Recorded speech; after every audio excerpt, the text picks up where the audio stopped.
Three, two, one, go!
All right, looks like we're live. Everybody here, we're top 8 for Cyberstorm GG. I'm Asmo here with the Ramgar, and we're getting right started. Yeah, already off the bat. They didn't Didn't even even let have us time for fully an introduce intro. ourselves. Yeah, it's already just full bloom. Full bloom. What is going on? What So happened? 10 seconds took the first stock. That is, Mr. Game Watch is very light. It's going to happen, especially with Bayonetta, has some crazy combos like that. But is continuing to dominate this match. Ooh, and just still able to make it back. Bayonetta's recovery, man. Like, she's able to always come back even from death. Except Uh, there. Except though, yeah. Okay, nice. Always just putting like an active projectile away. And I feel like the first stock is also just kind of like a little check like, hey friend, do you know how to SDI these? No? Well, you'll just get laddered off the top. And it happened again. Yeah, Bayonetta, not a common character in Ultimate. We don't see her that often since Smash 4. But still does have some crazy combos as we're seeing here. Even with kind of throwing away that first stock, Full Bloom still the full stock ahead. Mr. Sensei's got a lot Oh of work to wow, do to pull Mr. back. Sensei going for it all. Yeah, and honestly not such like a bad choice. Like, having like a 1 in 9 chance of potentially closing out the stock and evening things up is not a bad trade to make. But besides, the fact that Mr. Sensei, kind of got exploded a few times, but seems to be really making up a lot of the damage. Not going to be able to take it with down air quite yet. Yeah, Bayonetta also pretty light, so Mr. Game Watch not lacking KO power. And it's suddenly down to 1 stock despite how the first stocks have gone. This is a crazy match. It's barely 2 minutes and it's already almost over. Right now, ooh, that was a really good wait for Mr. Sensei. He was like waiting for maybe a panicky defensive option from Full Bloom. We didn't see it yet. Nice double jump away. Mr. Sensei trying to catch these landings, but you just have to really wait for your Bayonetta to burn all of the resources. Now, this is the problem that Bayonetta has always had, in that if you don't land these crazy combos, it can be a little struggle to actually find a KO. But the smash attack will take it. Yeah, Just yeah, barely, that's Full that's bloom. that's that's how that's how you have to do it. You're always gonna be actively looking for just a raw smash attack or a back air. If you can't kill them off the top. That was a really that was a really fast paced and explosive game one to jump into immediately. Yeah.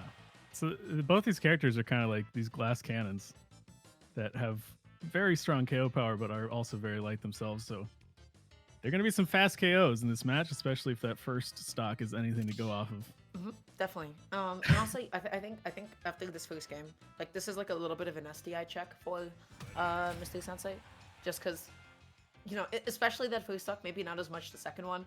There are a lot of those things that he could have maybe been able to get out a little bit earlier. Um, just making sure that you always like know how to get out of that. It's really, really important in Bayonetta matchup. You can avoid just so much damage. You can avoid losing your stocks preemptively, and they're already going to get back to FD. That's a little surprising because they did take some time, so it wasn't like it was immediately salty run back. So he thought about it. Thought about And it. Sensei decided that, this stage is actually fine. It was maybe some small mistakes that I made rather than the matchup. Ooh, Mystic Sensei trying to go for a drag down there, not able to find it in Full Bloom once again with up B, side B, and that's it. No. Oh no. Guys, please make sure the SDI is on point. But wow, Mystic Sensei, shrugged it right off, able to put on a little bit of damage, but definitely has a lot of weight to make up for it. Okay, we saw some SDI that time. Gets down out of the combos. Now, once upon a time, Mr. Game Watch was kind of thought as the counter to Bayonetta because of his up B in his combos. If it's not completely true, you can maybe up B out and potentially KO Bayonetta right back. Yeah, So that's sometimes something we you just haven't gotta seen mash. Yeah, just mash out of it. You can get out in between the hits, and then you can steal a stock for yourself. We're going so deep, but it is Bayonetta. After all, Full Bloom still being able to make it back. She can make it back virtually anyway, and this is a huge lead for them right now. That was that was an excellent wait. That was a really good wait for Mr. Sensei. Definitely anticipated it coming. Was able to capitalize on it properly. That was really good. Oh no. Oh. Not the double KO screen. Oh no. I'm not even sure what the first one was, but Full Bloom ends up taking it. That's wild. Oh my goodness. And we're in top 8, so it's probably going to be best of 5. But still, What happened? I think this is actually best of 3. I think only top 4 is best of 5. Oh wow. That could be Mr. Sensei going down to losers. And that was such a treat to see because we really do not see Bayonetta in Ultimate anymore. And that looked just like the old Bayonetta. Like that was exactly what we're used to seeing from the old game, which is not supposed to work really well in this game. Yeah, it's there's definitely like a good amount of counterplay to it that could be had. But either way, I have to say that was really well played from Full Bloom. There's definitely like a lot of really good reads being made, but honestly, it was just like a couple of good hits here and there. And Full Bloom won neutral like a few times and was just able to get us the complete stock off of it. You know, his advantage state this entire set was just, you know, it was incredible. Which that's pretty surprising to be honest, because Game and Watch is kind of a brawler that likes to be in these close quarter situations, but really was not given any space to get anything started, and it was really Full Bloom on full aggression the whole time. Mm-hmm. And that means Mr. Sensei is going to be going down to losers, where they're going to be fighting the winner of Bluxious and whoever Bluxious is going to be playing, because pools did not quite finish completely there. And the next set that we're going to be probably seeing is Reggie Shikimi up against Pokelamp. Not entirely sure who Reggie Shikimi is, but Pokelamp, very familiar with, you know, fantastic villager from New York, and truly a Wi-Fi fiend. His results and placings are immaculate, and his play is delicious. I'm a little biased, you know. I think villager play is hype, and Pokelamp's a sweetheart. But I'm curious to see who Reggie Shikimi is. Well, if you're a fan of Game & Watch, I can tell you Reggie Shikimi is a fantastic Game & Watch from Mexico. Number 2 Game & Watch in Mexico, only behind the fantastic Meister, of course. So Reggie has a long history of high results in tournaments, both online and in person. He also, from time to time, will pull out a Piranha Plant counter pick. But so we get our second Game & Watch of winner's side. Yeah. And you know, like obviously, there's like a couple of characters that tend to have a couple of better placings, especially online. You know, One Piece might be one of the, Game & Watch might be one of those, Villager might be one of those. You know, it just, characters that can just sort of like poke at you and maybe make you a little bit more frustrated and have really like solid and consistent out of shields are definitely going to be sort of dominating the Wi-Fi meta. And based on the kinds of characters that we are seeing, that's definitely proven to be true. But now that we have a little bit more time, we can do a better intro. This is Cyberstorm GG presenting Cybersmash 3. Fantastic online series. Thanks to Cyberstorm for hosting and for having us. I hope everybody at home is enjoying their Saturday afternoon or evening, wherever you may be. And we are into top 8 now, well into top 8 with that first winners match going through. Yeah, we're so quickly into top 8. We're just waiting for the rest of the players to jump into the arena. And I guess this is like a good time to just run through a couple of things. Guys, number 1, I'm not sure about you, but I have a really big bottle of water right near me. It's always good to keep yourself hydrated throughout the day, so go ahead and make sure to do that. And second of all, the biggest thing I always like to advertise and emphasize to all Smash players is, please, for the love of God, stretch your hands before you play. Like, it's not only will you be playing better, but you know, you gotta look out for yourself. You know, you gotta make sure that your hands are in tip-top condition. You gotta go in between the webs of your fingers. You know, you wanna, if you wanna game properly, you have to be on top of it. Some sage advice there. And we are beginning the match. And it's not a villager, it's Isabel. It's Isabel, yeah. Pokelam gonna be going right to Isabel. You know, obviously like similar characters, but they have like some really key differences. And especially like the way that their tilts work. Not having access to Lloyd and neutral is gonna be like super huge. So it's just gonna be up to Pokelam to sort of break space against Reggie Shikimi, be able to land on shield, press a couple of up tilts, and see where he goes from there. And Game & Watch is a character that's very good against projectiles, and Villager is kind of a little bit more projectile heavy than Isabel, so I can see maybe that is the reason here. The reflection from the bucket is very strong, so I can see Villager struggling in this matchup. Maybe he wants to try something else. Yeah, it's definitely not easy for Villager at all. It's granted it shouldn't be particularly easy for Isabel either. But you know, Pokemon definitely has like a variety of characters under his belt right now who try to compensate for Game & Watch's drift, but you always have to understand just how much air speed that character has. He'll be able to go farther than you think and cross you up. That failure, not going to be able to take it quite yet. Pokemon making it back onto the stage. Really very dangerous there. He was almost taken out. Really smart use of pocket as well, because you get invulnerability to it, or invincibility. I completely forgot the difference between the two, but you can essentially use it as a second air dodge. But that time, Isabel being so light, fairly going to be able to take out the stock. And now Pokemon just needs a setup. Pokemon needs a way to build a trap against Reggie Shikimi, because otherwise he's going to start to run away with it. Finds the fishing rod. That's going to be the stock. There aren't, I feel like, a whole lot of confirms into KOs for Isabel. So it's nice for Pokelam to find that raw side B. And now he's racking up a ton of percent in the second stock. And wow, I have to always say, every time I see reflected Isabel Lloyd, it just looks so funny. It just travels downwards and eventually it's like, hey, wait a second, I don't think I should be here, and it explodes. Yeah, Reggie seems to know exactly how to deal with Isabel's traps, because he has not got hit by a single Lloyd. You know, he's been reflecting them, not really running into any of these traps. So it feels like he has some matchup knowledge. But even then, it's more of like a positioning tool for Pokemon, right? Like, even if Reggie is not getting into it, he's sort of forcing and conditioning all of these jumps from Reggie Shikimi. And as a result, we're seeing Pokemon be able to get a lot of fishing rods. But that being said, really good edge guard from Reggie Shikimi, able to take out the stock with back air. And just like that, a completely even game. God, there's some characters that are just like so beautifully animated, you know, that have like so much love behind them. Isabel fishing rod, definitely one of those. She just throws you up, man. I imagine that will be, we'll see that a couple more times. That seems to be the choice KO move here. But Reggie now kind of taking control of this last stock. I'm able to reassert stage from the ledge. You always have to be so mindful of drop down, double jump fail from either Villager or Isabel.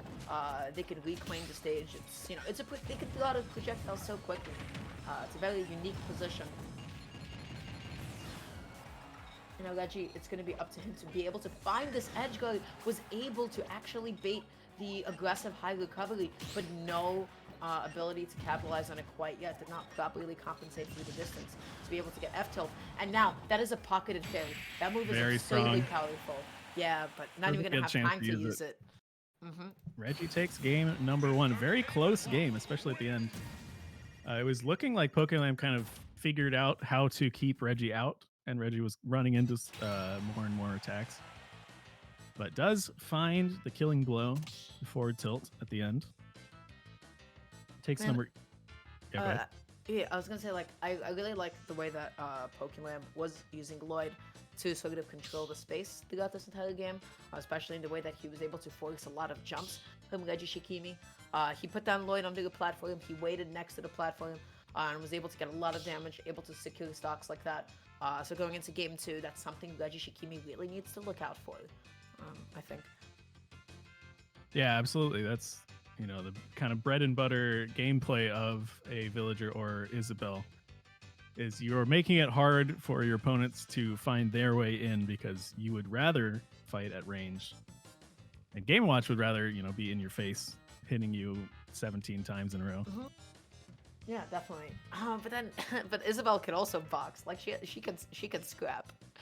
She has, people always underestimate her buttons because she definitely has some fast ones and some relatively safe ones. I won't be surprised if we do see the character switch from Pokelam, just maybe to something a little bit more comfortable in this matchup, or to maybe go to his tried and true main, or maybe he could still stick with Isabel, but he's definitely one to switch around. And yeah, there it is. Okay, it goes right to the Steve. Now this is a matchup I have not seen yet. Alex, Steve being relatively new. We'll see how it goes. A new stage as well here in FD. Ooh, able to get a grab, nothing quite off of it yet. Tries to go get a grab out of the down tilt, but Game & Watch being so light, Close is just going to be pop up. Pokelam quite literally building space for himself, just making it really difficult for Reggie Shikimi to get in with any matchup, really. So if Steve or Alex dictates the pace, in the sense that you don't want to give them time to get all the resources that they want, because then they could just start really walling you out and trapping you. Pokelam right now is making it very difficult for Reggie to get anything started. Able to get a couple of resources, prioritizes mining over going through the ledge trap. Yeah, we have a stone shovel now. We're looking still for that gold or diamond here from Pokelam. It's kind of a similar playstyle as the Isabel, right? You're just kind of walling out and trying to keep the opponent out while you're setting up. So I can see the the similarity in the playstyle here. Ooh, but rolls Reggie right finds that. into it. That was really good pressure from Reggie. Like, you typically don't jump out of the corner as much, but a character like Steve simply because of the fact that they're short hop and full hop are not particularly good. We should have that first gold pretty soon. It is on kind of a cycle of digging, so we're almost there. Ooh, tries to go through the failure into the down smash. That would have done so much shield damage. But Pokemon was able to time his neutral get up appropriately. Goes for the grab immediately off, and honestly, it's such a good grab. It can get people in the area, but like very similar to a lot of tether grabs, it just leaves you so vulnerable for so long. Pokelam kind of in a bad spot here. Oh, he does find the first gold. Can use this to power up the mine cart, make it go a lot faster. Usually we don't see the gold used for the tools. But As that Reggie back finds the back air. Be able to take it right now. Pokemon is down a whole stock. Has a lot of work to make up for. And just making it so difficult for Reggie to get any conversions. Just by the way, he's making it so awkward with these pseudo platforms with the blocks that Reggie is not able to get anything off of full hop Nair. Whereas normally you'd be able to get a full combo, 30% bread and butter in and out. But Pokemon is just not having any of it right now. It does actually make a gold sword. So these are faster aerials here. TNT block. Reggie gets through it. He up-beat right through the explosion. But Pokelam's still able to clean up the stock. And has the diamond sword for the last stock. This is the ideal scenario for Steve or Alex. It makes you so strong with the diamond. You want to save it kind of for the end, which Pokelam has done here. But still, Reggie not giving Pokelam any options, no opportunities to find his way in. And a really nice stall off stage. Reggie was priming himself to be able to time that ledge trap, time that edge guard. Oh, here we go. Pokelam really cleverly just waited it out a little bit. Really good advantage for Pokelam right now. Able to put on a little bit of percent. Reggie is just struggling to get back onto center stage. Reggie was at 0%, suddenly now it's 61, and only a couple of combos go either way still. This is best of 3, so this could be the end here for Pokelam. Such a good landing mix-up with the block. Reggie was looking to catch the landing, but Pokelam just stalled a little bit longer. Builds up a little bit of a wall. Tries to bait a jump and punish with an up smash, but Reggie not going to take the bait quite yet. Waits a little bit. Yeah, that move is so strong on shield, and that shield is getting to a really small point right now. And again, Reggie's just catching on to how often Pokelam is rolling out of pressure.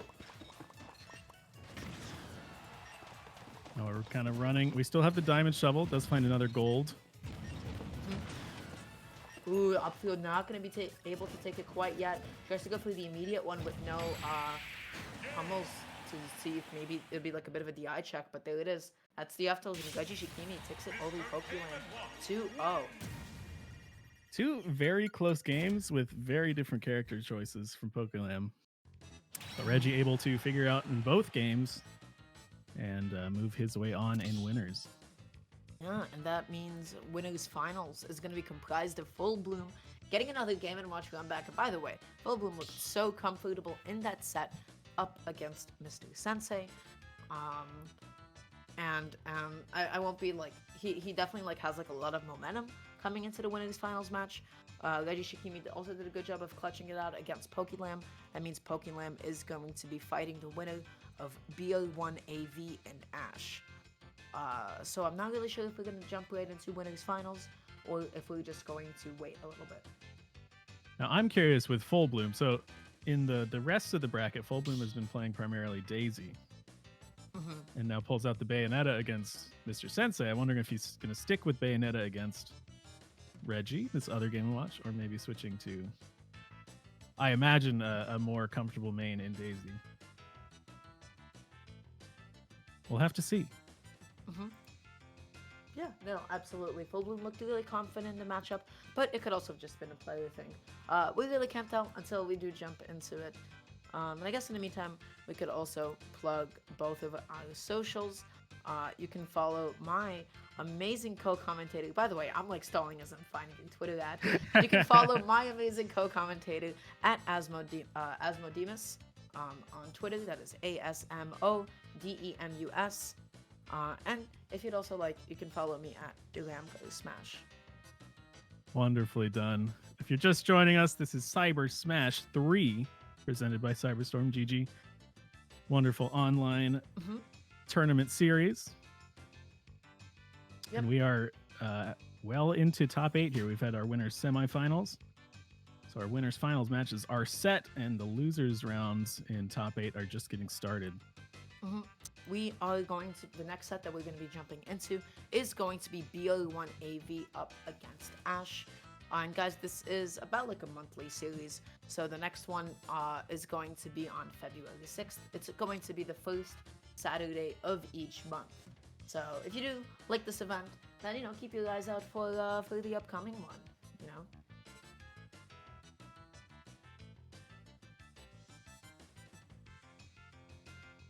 And yeah, until then, we're just waiting for both players to jump into the arena. I do hope everybody is having a fantastic day. I guess we could check the analytics if Ash and BO1 AV have ever fought before. I'm not entirely sure who Ash plays, a player from Canada, but BO1 AV, of course, really, really talented Snake player who's very menacing in the Wi-Fi scene. Looks like Ash is a Pikachu player. Another Pikachu, I feel like, is a character we do not see as much on Wi-Fi, even though being a very, very strong character. The execution-heavy side of characters are kind of down on the wayside in online tournaments. It can be a little tougher to string exact combos like on offline tournaments. But Ash been doing very well so far. So historically, Ash has lost the previous 3 sets to BO1 AV, and it goes back quite a while, actually. Well, previous 4 sets rather. And some of them are a little less close than others. So BO1 AV is definitely the one that's favored going into the set. It's just going to be up to Ash to be able to break space against a lot of BO1 AV zoning and ability to set up traps, and make sure that their links are super, super tight. The last thing you ever want to do is give Snake opportunity to pull out too many grenades, especially against a character who relies on multi-hits for their combos. Snake can definitely find some ways to pull out his action replay. Yep. And get out of those situations. Frame 1 grenade going to be helping Snake a lot in that matchup.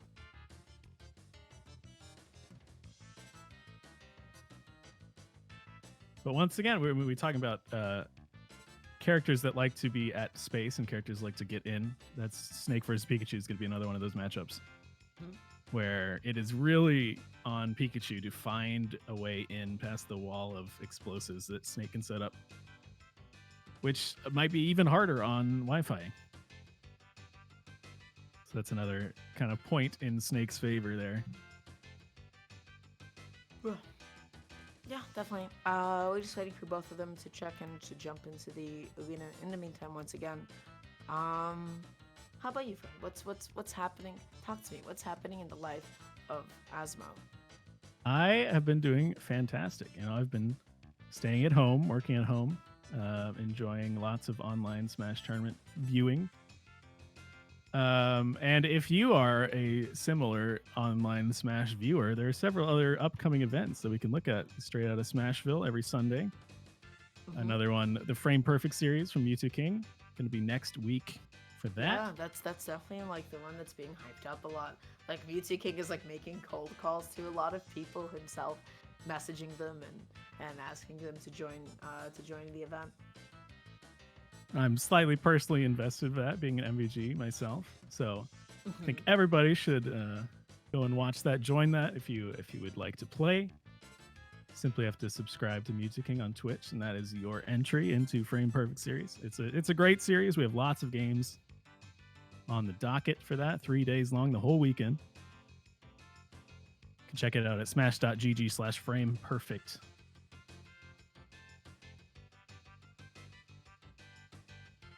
And I'm sure we'll see a lot of these same competitors that we see today there as well next weekend. But how about yourself? I've talked about me. How about you? Too much really. You know, just been kind of commentating events here and there.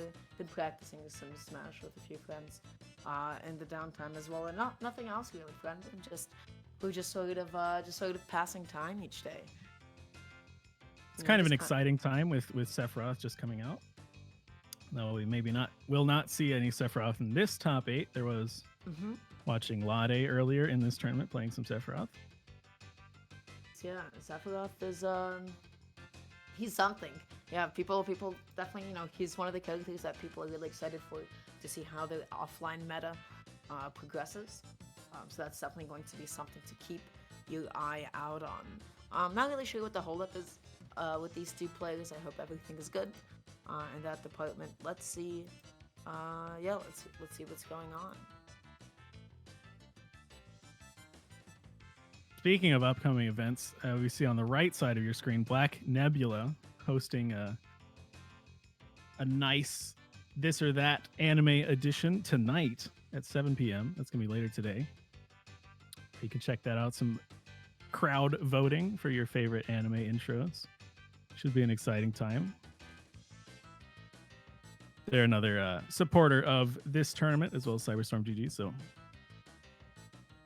want to make sure everybody can go enjoy that stream if they would so choose. But going back to the Sephiroth, I'm especially excited for Sephiroth in doubles, which we have not seen a lot of online.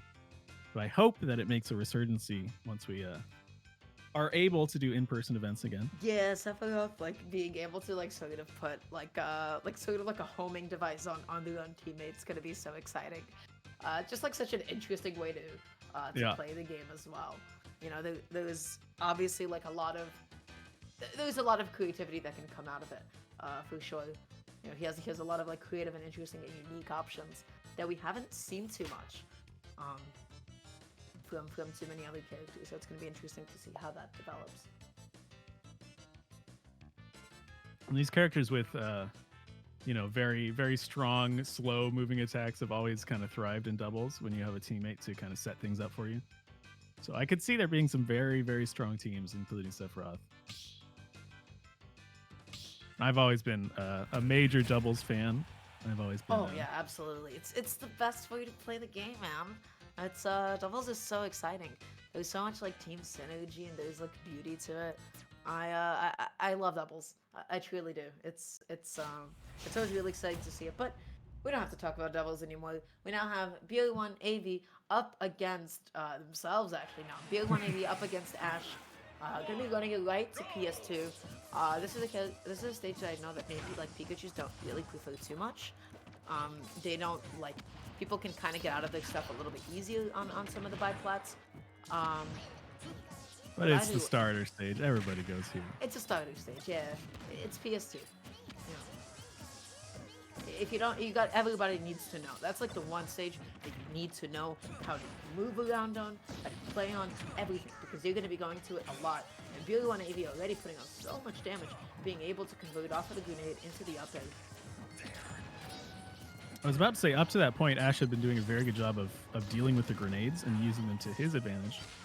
But AV was able to find that specific interaction there and get a lot of damage. But it is a very even game. Of course, Snake is going to like the trades more than most characters. Ash finds the Thunder to get the KO there. Snake being very heavy will do well with the trades, whereas Pikachu being light is going to struggle a little bit more. And AV ties it up just like that. Ooh, tries to get a little bit tricky with the movement there, trying to maybe bait an out of shield option from Ash, but Ash is going to be sticking to holding shield when BL1AV does have a grenade on them or near them. Right now, ooh, going to be setting up some of the Thunder Loops. Lots of damage.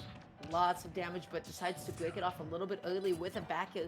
Maybe not too confident that they could get another one. Didn't want to push their luck, maybe thinking that BL1AV could also pop up, land on the platform. So honestly, I like that as a nice way to reset. But either way, this is a completely even game down to the percent. BL1AV good catch on the drift with the back air and just doing a fantastic job as well. Just controlling a lot of the space with the grenades, creating like a lot of impenetrable space for Ash. He's perhaps not using as many projectiles as I would have expected, but maybe he thinks that Pikachu can find his way in a lot easier. Up tilt, going to take out Pikachu's second stock there. But there are several different kind of Snake playstyles that we've seen develop over the course of this game. Some are very, very projectile heavy, just throwing out walls, and some are more inclined to want to be up close. But AV seems to be kind of a mix of the two.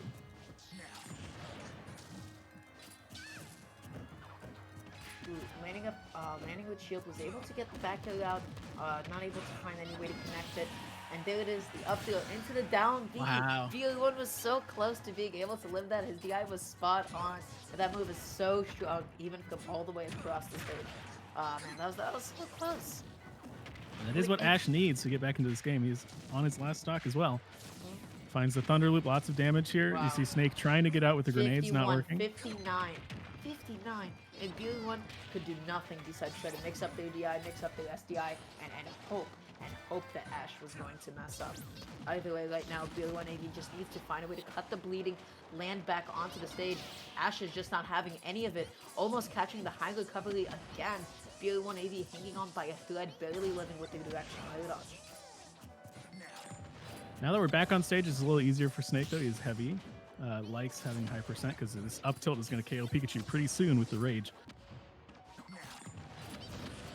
It's always something to be really mindful of. The best thing that Ash could do here is just play it back, make sure it doesn't snowball from here any more percent, and you start getting into the territory where Snake can kind of hit you with one button and you quite literally explode. They will definitely KO at this point. 86? Probably. BL1 is fishing for it. He wants it. Ooh, not sure about that. Not really punished, but... Yeah, not entirely sure what BL1... I'm sure that was the misinput. Could have been a misinputted drop down forward. Either way, BL1AV is still going to be living for quite some time. Ash is going to need a good strong hit in order to be able to take this one out. Goes for the up throw again. No preemptive defensive option from BL1, recognizing that there is going to be no Thunder coming up quite yet. Ash running into a couple grenades. Very scary now. They're both scared. Both scared. As soon as I saw that whiff down and then them air dodging away, I was like, yeah, you're terrified.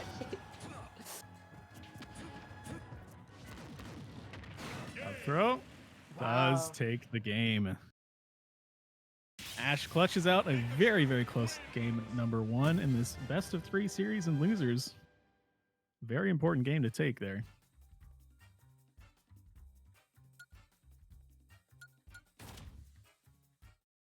And we saw just, the absolute KO power that Snake has, throwing so much fear into Ash in that last stock. So even as Ash was up 60% or more, you can't be content with anything in this matchup. Yeah, no, not at all. BL1AV was just really struggling to find the opening to be able to take out the stock. So it have revealed his cards a little bit too early. As soon as I saw that whiffed up tilt, Ash quickly adjusted the rate of range at which they were playing. They adjusted the spacing. So it just, BL1AV just needs to be able to break the space better and be able to catch those landings. And we're going to be seeing a really different game too. A little surprising to me that AV took it back to Pokemon Stadium here. I feel like there maybe are some better stages for Snake in the matchup. But we'll see how it goes.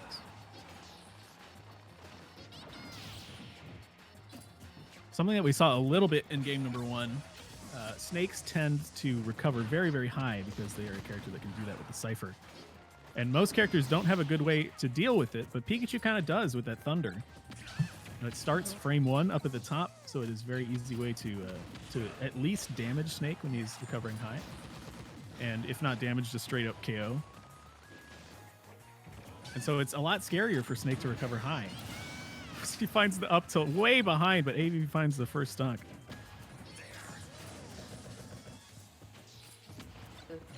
Not going to be able to get the poke quite yet. You can sometimes get them when the shield gets really, really tiny. You just have to be really intricate with the spacing though. Ash starting to fish a little bit for that back is. Once a Pikachu starts Fox trying to get dash dancing a neutral, that's what they're almost always looking for, that dash attack.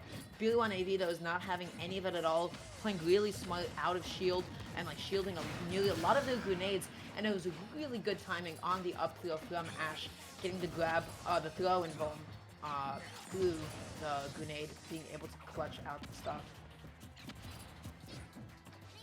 AV being able to find the stock so early is really turned this around though. He was 60+% behind when he found that first stock, and now he is it's back to even basically. So they've made up a lot of room here. Let's see what they can do with it.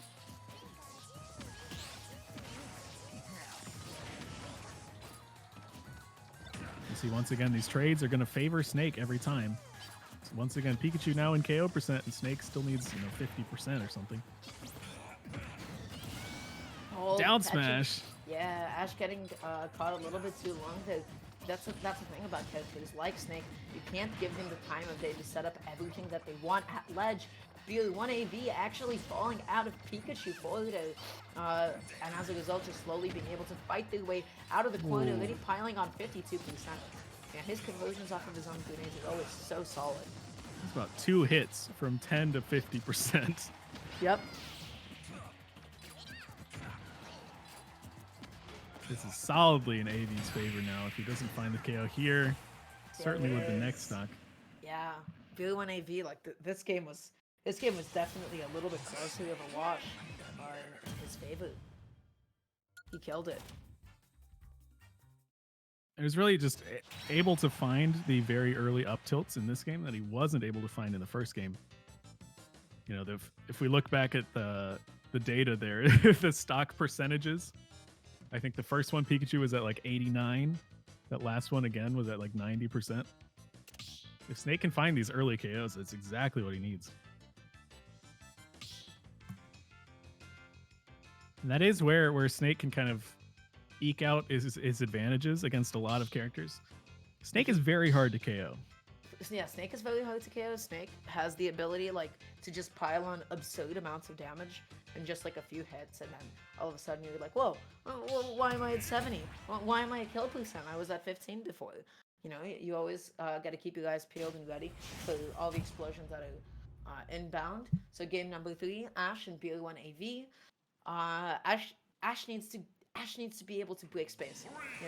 You let BR1 AV set up too long, suddenly you find yourself in a position where you can't actually move around. You're stuck.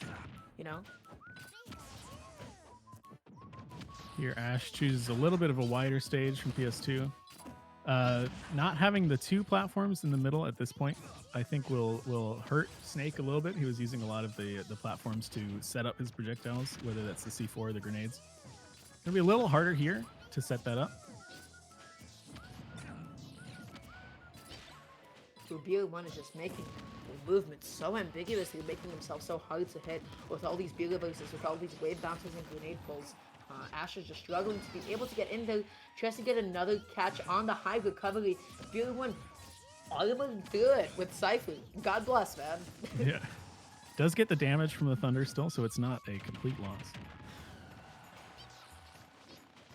Once again, recovering high. Thunder just missing. We're reaching up throw percentage here. And luckily, Pikachu does have that consistent, be able to take it. consistent KO threat. That's like the only real shortcoming of Pikachu, and even then Pikachu can get those kills. It's just definitely not Pikachu's strongest suit. Wow, Ash completely ready for the fact that the down B wouldn't have fully connected. Tries to convert and get another hit, but even then, still not enough to take it. That aerial is going to, though. And BO1AD needs one good grenade hit and one good up tilt, and that's all it takes. We saw Ash able to really keep Snake off the stage there in that FD kind of transformation of the stage. Can be hard. That is Snake's, that's the cliche Snake weakness, is that when he's in trouble, it can be hard for him to land. And Ash was able to take advantage of that, get the first stock. Yeah, able to find it in 46%. Like, I want to say, like, this is still even negligible percent for the Snake. He can make it up in a bit of a flash, still able to armor through that forward. That was really, really smart. Catching when Ash would have wanted to extend. Yeah, Snake is heavy friend. Not even that close to the edge of the stage. Not gonna die quite yet. That was certainly a trade that Ash is going to take, though. You get hit by the grenade, but you also hit Snake with the grenade and follow up with an attack. That was an excellent grenade press there. I love that. He was trying to break the shield with the grenade that was on the ground. That was so smart from Ash. Yeah, not quite enough damage yet. You need to hit him with something even more hard hitting him. Pikachu, quite frankly, does not have that. Right now, AV is just playing so evasively, just making sure that they're not getting hit. Wow, just followed Ash for so long with the Nikitas. The second one still connecting. I love these Nikitas. Ash is just like not equipped at all to be able to deal with them. Did you see? It was still going. It was like a death he was wish. holding right from the Nikita, so he had bad DI on the dash attack, so I KO'd. I think AV went a little too wild with the Nikitas there. There's always that moment where you kind of remember a move that you have, and you're like, oh, I should use this way more. So like those 3 Nikitas in a row. Ends up getting him KO'd, so he's gonna lay back on that a little bit now, but. Yeah, and again, wow, just being able to force the panicky high recovery. Ash did not want anything to do with that Nikita. Goes in a little bit too aggressively and found themselves losing the stock. And here we go. Ooh, some nice little platform extensions there. Really, really nice from Ash. Really good stage awareness. This is best of 3. This is the last game. One of these players is going to be out. One's moving on in losers. A lot on the line here. It's very high stakes here.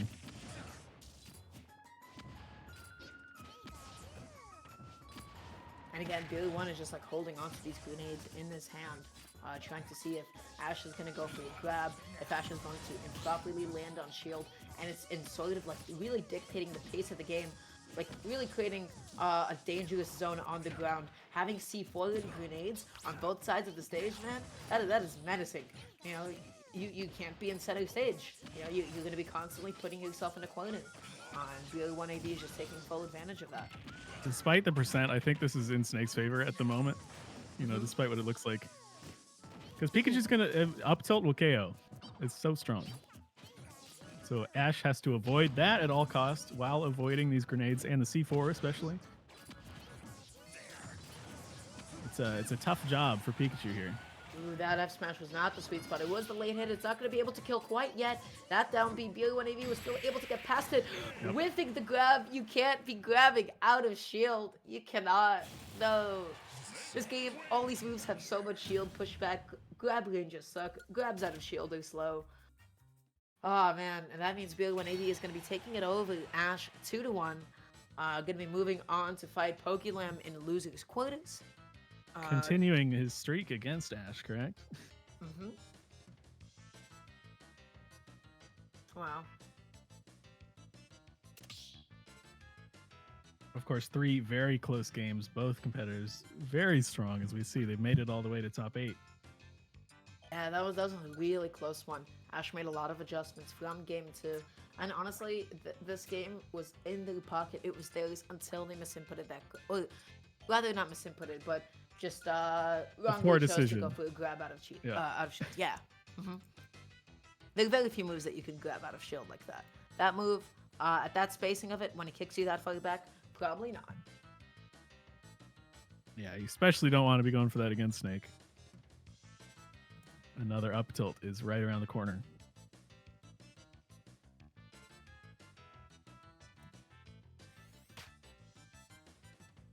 So looking at our bracket, it seems like we have our other loser's side is going to be Ches versus Bluxious. Sonic versus Bowser should be interesting. Yeah, this is an interesting one. You know, you got to be careful about crossing up Bowser. Honestly, having an all coverage option that is as long lasting as up B out of shield is going to be super huge. A lot of what Sonic relies on is, you know, going for your spin dash or spin charge, and then hitting your shield and then mixing it up from there. Can't really do that too much against Bowser unless you properly space it and distance yourself. So it's going to be up to Ches in order to do that. Bluxious is, of course, also a really, really prominent Wi-Fi player. Has all sorts of wins and results under his belt. Certainly going to be a struggle for Sonic to KO Bowser, being the heaviest character, and Sonic having struggles with that very thing. But the edge guards, friend, it's that's where Bowser is gonna struggle.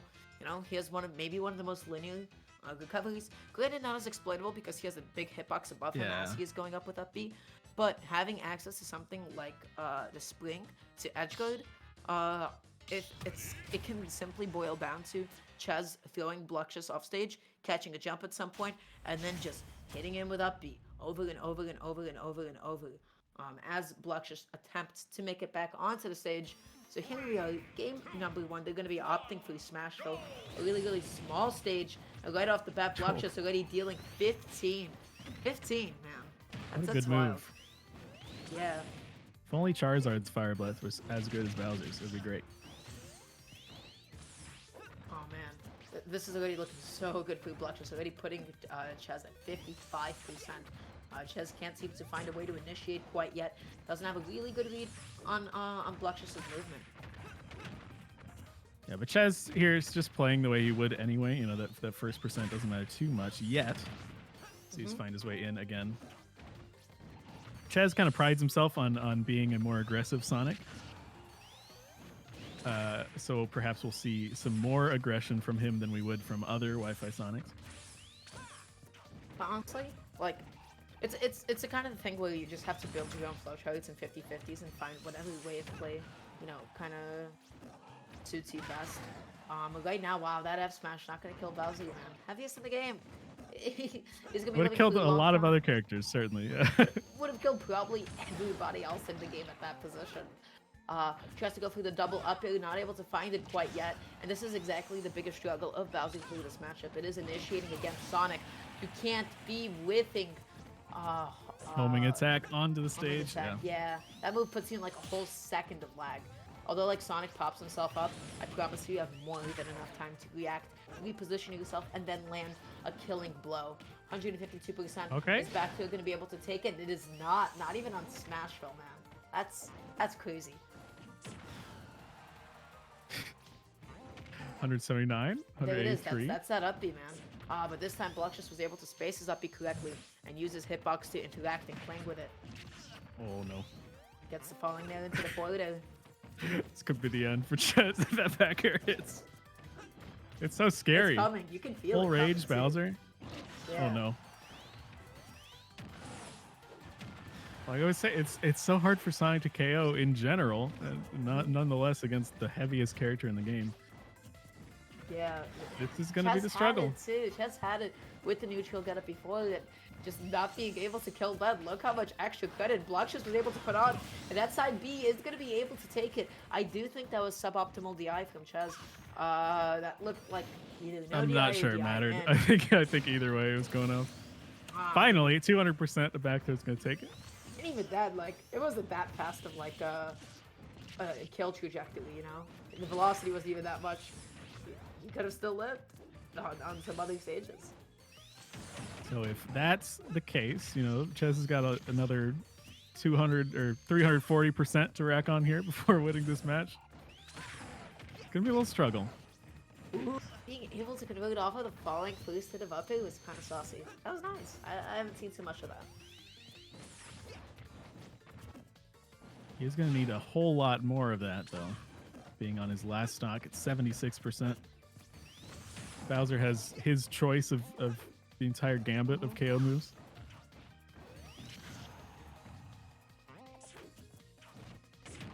Ooh, Bluck just not able to find that F tilt. Does a really good cross up with the directional air dodge, and this is exactly what I mean. Just struggling to make it back onto the stage.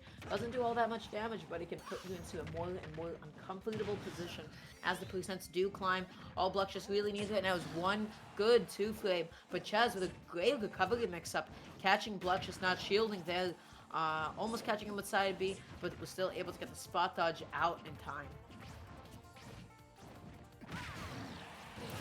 Ooh, jumps Finds a right forward into that one. smash. Wow, what an empty hop.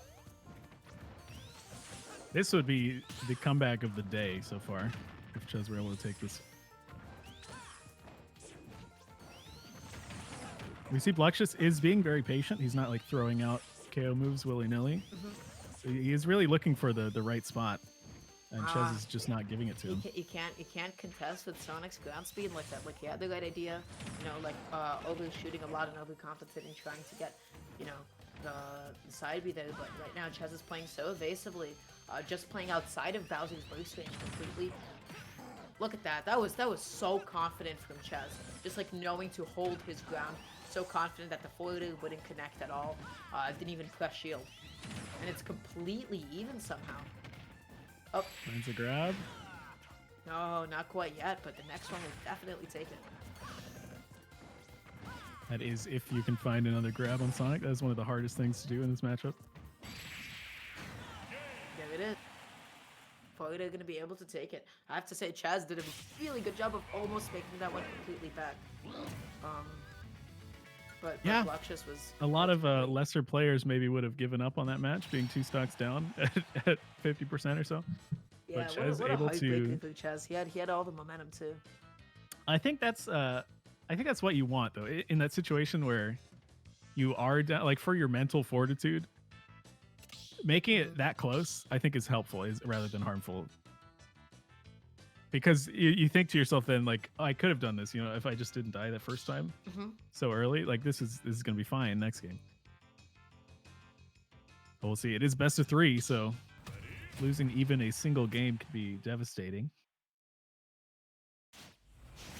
They're right so in the game going too. into game number 2, I will say though, a bigger stage and having a little bit more breathing room for Chaz is going to definitely pay dividends because. Oh no. Oh wow. 40%, 50, 69. Off of how many hits? Yeah. Well, the fire's a lot of hits, but that'll never get old. But yeah, wow. But Chaz already making it back with all of these up airs and tries to continue it without being into down air. That was kind of cute. I'm with it. Like Chaz positioned himself in order to be able to catch and jump as well. We're 2 for 2 so far for Ches running into fire at the start of a match. So we'll see how that goes if we have a game 3. Yeah, not able to get it quite yet. They were thinking that their side would be able to have more knockback to convert into the up air, so they just have to make slight adjustments there. Bowser, he's always going to go a shorter distance than anything. I mean, he's a heavy lad. Waited a little bit too long, was anticipating maybe the buffered air dodge, or the drop down or something, or anything else from Bluxious really. But Bluxious, you know, was definitely one step ahead. That F smash still not going to be able to kill quite yet. Bluxious going super low. That's so good on diagonal sided stages like FD, like Battlefield. That one was especially important to avoid that spring. Could have been really, really dangerous, him being that low. Wow, Bluxious is just coming back from all of these depths. Sonic cannot kill Bowser for the life of him. This is so tough. But I mean, Chaz and Sonic players are used to this in general. Finds the up smash. But Bowser was reaching that percent threshold where the back throw KO'd the first time. So at that point, you're happy with just tacking on damage rather than actually getting the KO because it's kind of inevitable. But finding that up smash certainly helps Ches. Again, yeah, you can't be whipping those homing attacks, man. It puts you in so much lag. It's so vulnerable. Anybody that is slightly comfortable with the Sonic matchup will always be looking for those. Although homing attack could be such a good tool to like condition shields and punish them, and even shield break sometimes. You can't get too comfortable using it. And just like that, that is the sweet spot. That is the nastiest place to get hit by as well. At that point, you just have to hard SDI out and pray to God. You pray. You're like, please get me out of here. Please. You just have to accept that you're going to take 20 damage or more. cut your losses, get out of there. But once again, Ches doing a fantastic job of racking up percent very quickly, not taking too much of his own. And there it is now. Ches was able to find the right timing for those FDs, where the hitbox wouldn't interact, where it's more so an honest two-play. Overextends, gets a little bit too antsy with that dash attack.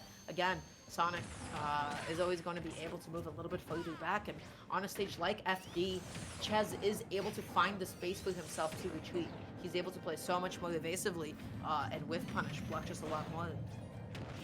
Yeah, we see Ches always running back and then turning around with the tilt or the forward smash. That is, he wants Bluxious to approach, but he wants to have space also to kind of micro space around to the back. So is FD helping out a lot in that regard. And Bluxious kind of been running into a few too many moves this match. Yeah, Bluxious can't seem to initiate, can't get anything started for themselves this entire last stock. I don't think they got a single hit, and that's the drop down forwarder. That's the edge code that you have to be looking for. Bowser is going to be recovering the very telegraphed angles and positions. So really, really good on Ches to be able to find that. He was out of resources, out of options. And going into game number 3, Ches has to be so careful to ban all of those really small stages. If Bluxious gets the space on a nice and small stage, you know, he can definitely be on top of it. He can make sure that Ches has nowhere to run away to. He can make sure that Ches can't whiff punish. Otherwise, Ches looked so confident in that game, especially in the way that he positioned himself. All I want from Ches in game number 3 is to not run into the fire breath at the start of the match. Yeah, I think if he avoids that, it's a win in my book. It's a 2 for 2 so W. far.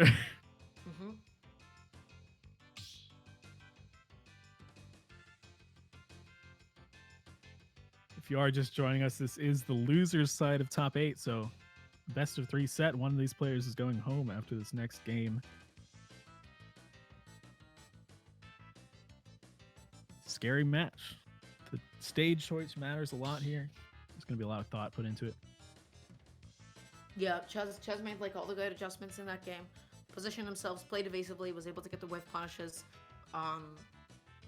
I don't know how Bowser is supposed to hit Sonic if you play like that. You know, you give that's a real benefit of having really big stages. That like from center stage, if you do lose neutral, you do have a lot more opportunities to retreat. You can't really be punishing retreating aerials or retreating options too often. But you can only do it for so long until you have no space to do it. Let's see the stage pick here. Back to Pokemon Stadium.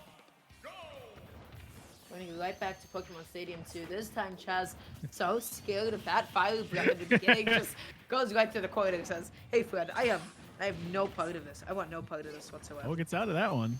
Surprisingly, that was very, very close. Even so, Bluxious has, this early lead. See what he can do with it.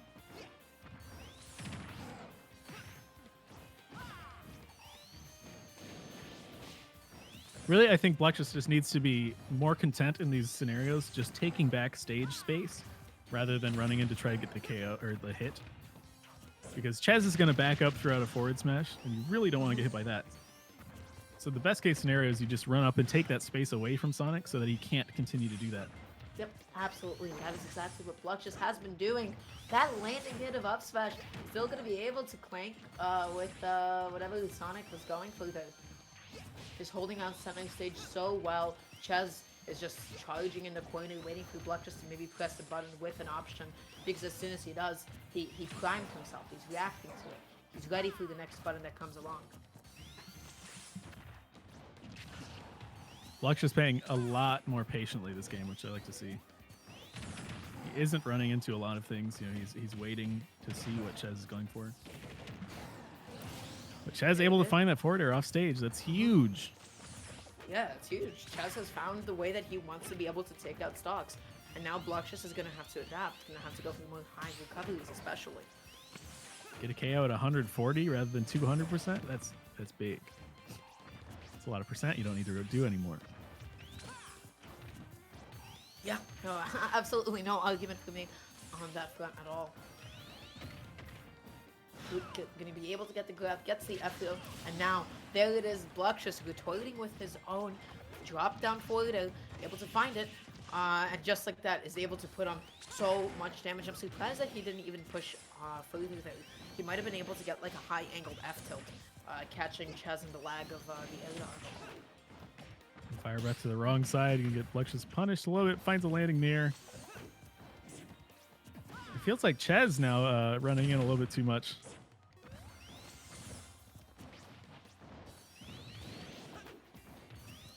Really nice using the fire breath there, just to sort of force Ches to retreat to the corner, get center of stage back for himself. Oh, I like that patience from Ches. Waiting on the So that platform was rather than going for interesting. the Was up air. he able to cancel like the entirety of that animation? To after the attempt. Either way, gets the F smash. Right now, Ches is going to be looking for it again, but this time overextends. Finds himself having to get back onto the stage against Bowser, which is much easier said than done. Bluxious does not, isn't able to find the ledge trap quite yet. And now he's going to be trying to catch him this landing. That's a really nice nair from Bluxious to hit up the homing attack. Avoids the forward air. Still safe. But The goes back right air does into take him it. out. Was that the double goal? Yeah, I believe it was, and that's how Bluxious was able to find himself in that predicament. Again, Bluxious is going through a lot of these up smashes. I haven't seen a single one of those connect quite yet, do too much for him. You know, he's just really looking to find a way to catch a lot of Ches's approaches. But Ches just not having any of it. That side B, though, is going to be able to take it in once again. That was certainly not the best DI. Yeah, that was, there was no other way to put it. That DI was not amazing. But He was trying to avoid the platform, so like trying to get back so they hit on the bottom of the stage rather than the platform, but then not able to switch his DI fast enough. But regardless, Ches now with a 94% lead. It's last stock. Lead, waiting for Bluxious to press a button. Ches has no incentive to approach. Why hold forward? You can cross up Bowser, you're faster than him, you can punish him on all of his buttons. You know, you just gotta wait, you know? So the biggest thing that Bluxious could do here right now is just like really like slowly break that space, you know? Wait for either Ches to get a little bit too antsy or to start walking. Walking is huge because then you could just be able to shield at any given moment. Up smash grab the ledge, not killing quite yet. Oh my goodness. Ches gonna be whiffing a grab in Bluxious's face, but no punish. It's getting quite scary for Bluxious now. He still has quite a bit of work to do before he can get the stock, but a stray forward smash from Sonic as that one. Yeah, there we go. Bluxious getting a little bit too antsy with the ledge options. That means Ches is going to be taking it over Bluxious 2-1 after like a really dominating game one in Bluxious's favor. Ches was able to come back, make the right adjustments, especially on the spacing. Yeah, it was a lot of very small incremental changes that added up for Ches in games 2 and 3 and able to allow him to move on in this tournament.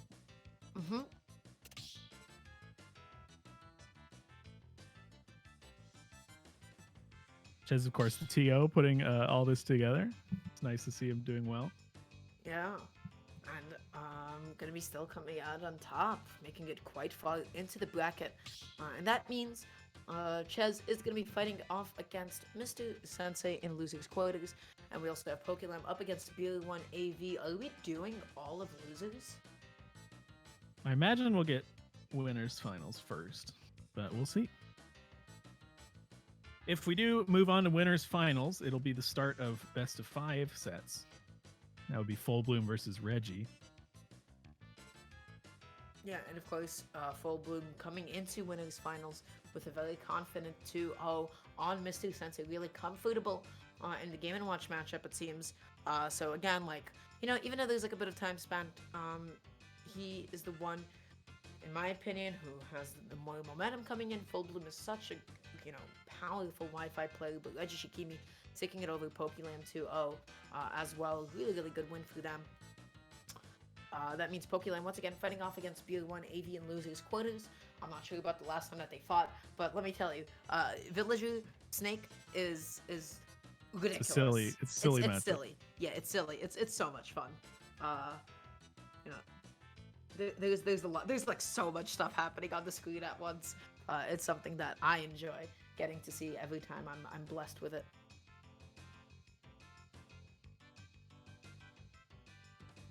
If you are just joining us, this is the top 8 singles from Cyber Gaming or Cyber Smash 3, excuse me, hosted by Cyberstorm GG. It's a nice monthly online tournament series that I've had the pleasure of working in the past as well as viewing. And it's always a great time. And I can't relate at all because this is my first time here. But I'm happy to be here. Really enjoying working with you guys. I hope everybody is having a lovely day. And we're glad to have you. Yeehaw. We are waiting on our next match, either the winners finals or the start of losers quarters. We are down to our top 6 competitors at this point.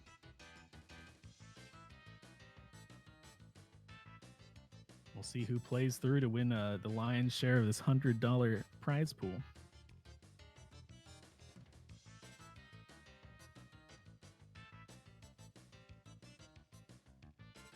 Which I'm sure we'll find out very soon. Looking to the future, next week, Frame Perfect Series online. It's next weekend, January 15th to 17th. Smash.gg/FPS online if you'd like to check that out. There's also Straight Out of Smashville, which is every Sunday at 2 p.m. Eastern Standard Time. Lots of exciting Smash upcoming. It's the new year. Getting right back at it with tournaments. Very exciting to see. Yeah, and hopefully at some point this year, I think it's really possible with vaccines becoming publicly and widely available. We might be seeing some sort of return to offline. SmashCon, maybe, guys, please. Oh man, I miss SmashCon. That's definitely like one of the events I always looked forward to. Once it's safe for everyone, I'm sure we will all be able to reconvene. Yeah.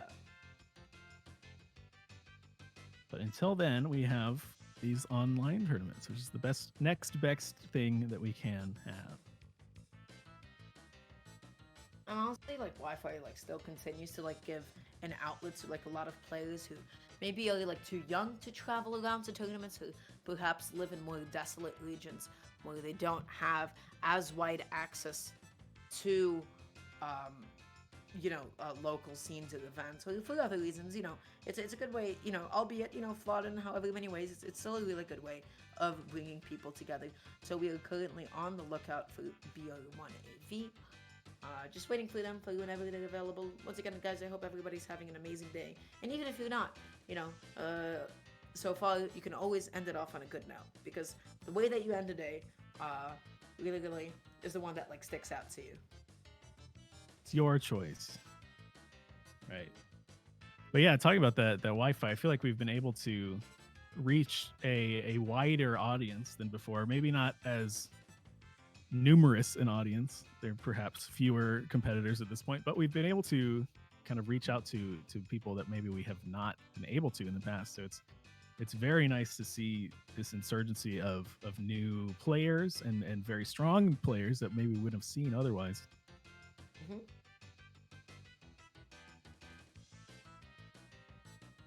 Such as quite a few of these players we have in this bracket right here, right? So these players, back a year or two, maybe you haven't heard their names, like PokeLam or AV.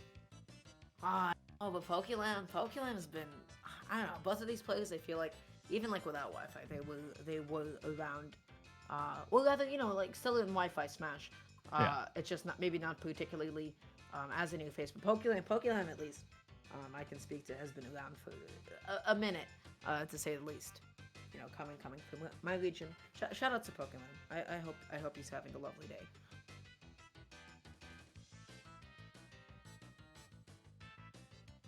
I think if you make it to top 6, you're having a pretty good day. I imagine. There's lots of very good competitors in this tournament.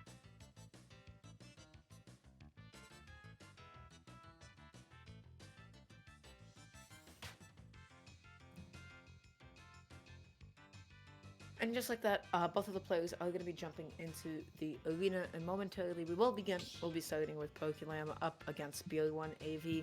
This is, I mean, this is a ridiculous matchup. Having access to however many projectiles the villager has, uh, a human shield in the form of Lloyd, and Oh. pocket. Okay, never mind, man. We're gonna be going right to the Steve. That's how Pokelam wants to start this one. Godspeed. Probably still silly, to be honest, but a little bit Listen, differently. I don't think it's possible to have a match that's not silly. So as long as Steve is involved, but look at how much damage that Pokelam is already able to put on.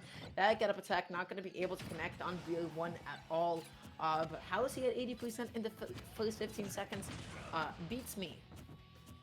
It's a combination of grenades and also Steve. So you're always running that risk as Snake of harming yourself. Pokelam just moves around the stage so effectively, is able to get the command grab into the up smash, not able to find the kill quite yet. Snake, of course, being so heavy in Battlefield, having a relatively high ceiling. Going to be coming in super, super clutch for AV, though. I feel thinking about this might be a decent matchup for Steve / Alex / the others. Snake, I feel like it's going to give him a lot of time to gather resources, which is huge in any matchup. But definitely, and just like having access to Minecart, forcing a jump or another defensive option from Snake from across the stage, it's powerful.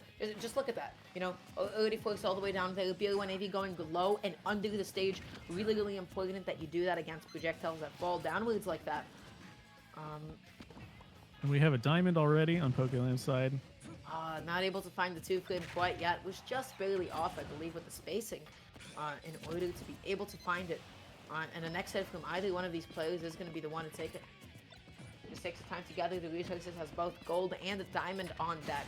Pokelam, I mean, he has everything he could ask for right now. I think perhaps this is a matchup where you would not be as saving with your diamonds. I feel like using them when you have them would be a decent option here, because you do have a lot of time. We see you got this diamond so fast in the first stock. You have a lot of time to mine, because Snake likes to sit on the other side and throw grenades.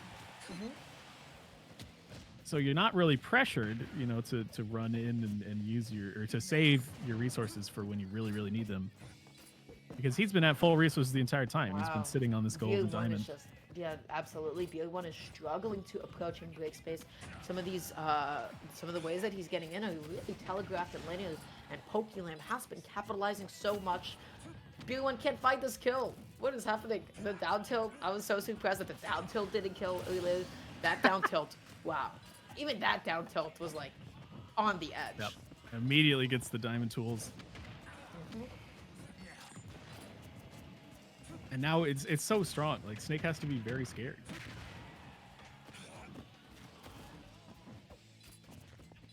Even being as heavy as he is, these diamond tools are so strong.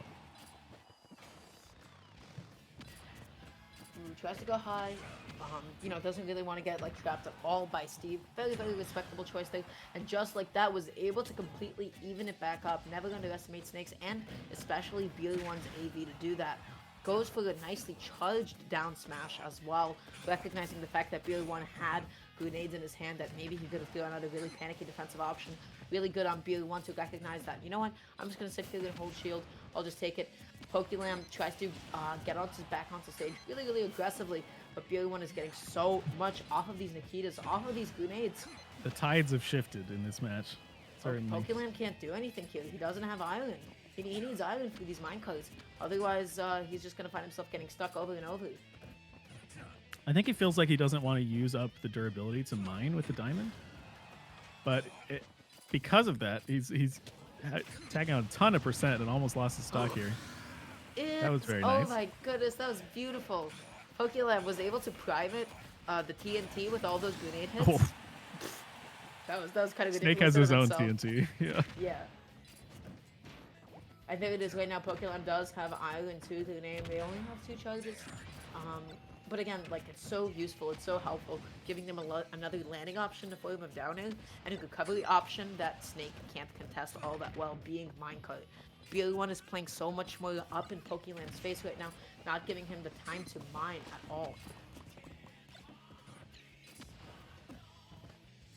I think just now PokeLam has kind of gone back to that playstyle because that's what was doing so well in the first stock was he was, putting up his shields in these blocks and able to get the resources. And in the second stock, he was running in trying to use the diamond and running into a lot of explosions. Yeah, and that up tilt just barely not going to be able to kill quite yet. Pokemon has to find a way to land. Going to be crossing up Pokemon shield so safely with dash attack. That move truly does everything for the Snake. Pokemon taking the time to get some more resources. Has a couple of iron on deck, which again is so huge. That's like really the only way he's been able to get in there and be able to do that kind of damage. Nice angle on the up B, avoiding the Nikita, but that dash attack is going to be able to take it. Really, really good stuff from BA1AV. Nice adjustments, especially in terms of how he was pacing this match. Able to catch PokeLam's jump out of shield there. That was a very strange paced match. Because at first, it seemed PokeLam was completely in control, was getting all the resources, was tacking up percent, not getting hit. And then suddenly when he hits the diamond power spike, he just kind of runs in and gets hit so many times that he's not able to use it. And from there, AV was able to just take back the game from that over-aggression from PokeLam, perhaps. I'm very interested to see if PokeLam sticks with the Alex in game 2. I feel like there needs to be a more concerted effort on maintaining the playstyle that was working. But we'll see how it goes. Yeah, going into game number 2 here, we're going to be seeing Pokemon still stick to the Alex. Pokemon wants to go all the way with it, and you know what? I support it. Pokemon needs, I feel like even now, Pokemon needs more space. Not really sure about why the choice to go to FD, maybe to help catch Snake's landings a little bit easier. Wow, already 34%, man, that's just solid.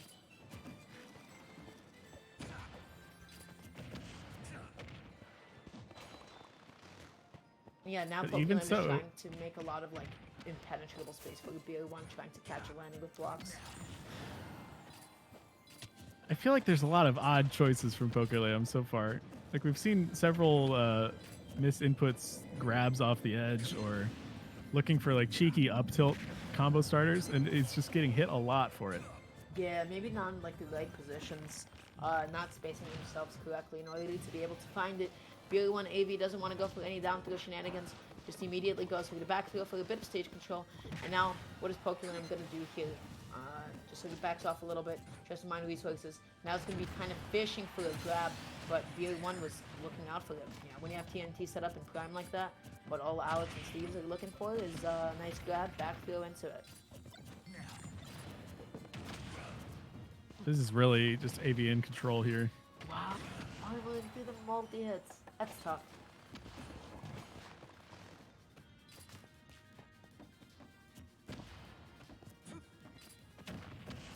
Pokemon still really has not had time to mine at all because we haven't seen any gold or diamond. You're not even close, this guy.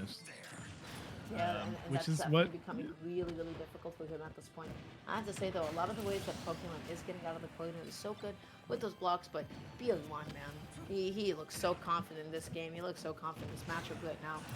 But the down smash is finally going to be able to take it.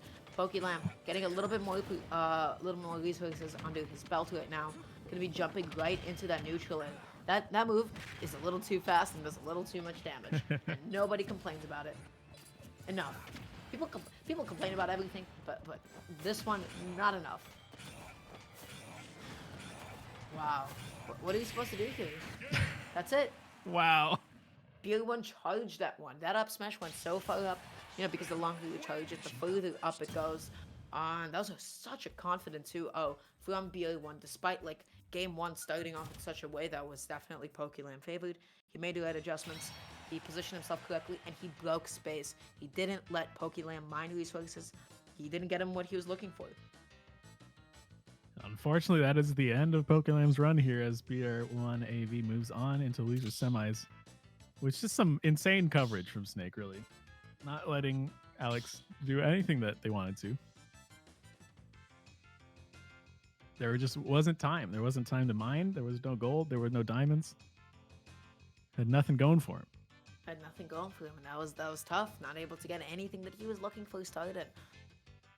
Uh, and that being said, that concludes one side of losers quarters. BL1AV is going to be moving on to the losers semis, where he is going to be fighting off against the winner of Mr. Sensei and Ches, and that is Sonic Game & Watch. And that is a match that can, the pacing of that can be really, it can be really something, you know? It's a Wi-Fi classic. It's what. It's a Wi-Fi classic. It's the Wi-Fi special, baby.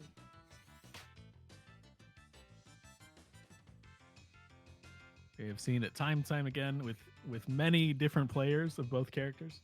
Mhm. We'll see who comes out on top this time.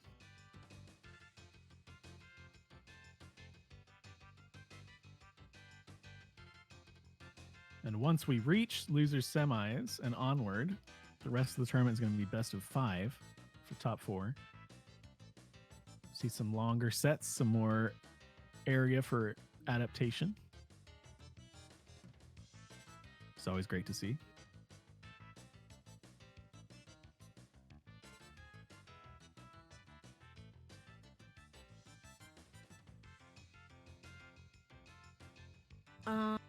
Yep.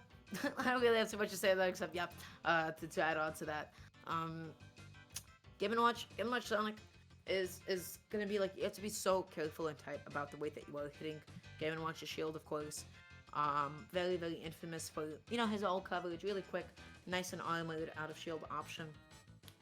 But other than that, a lot of Game & Watch's approaches against Sonic could be very telegraphed in a sense. It's kind of like difficult to like really mix up your movement, besides just making the most out of your airspeed.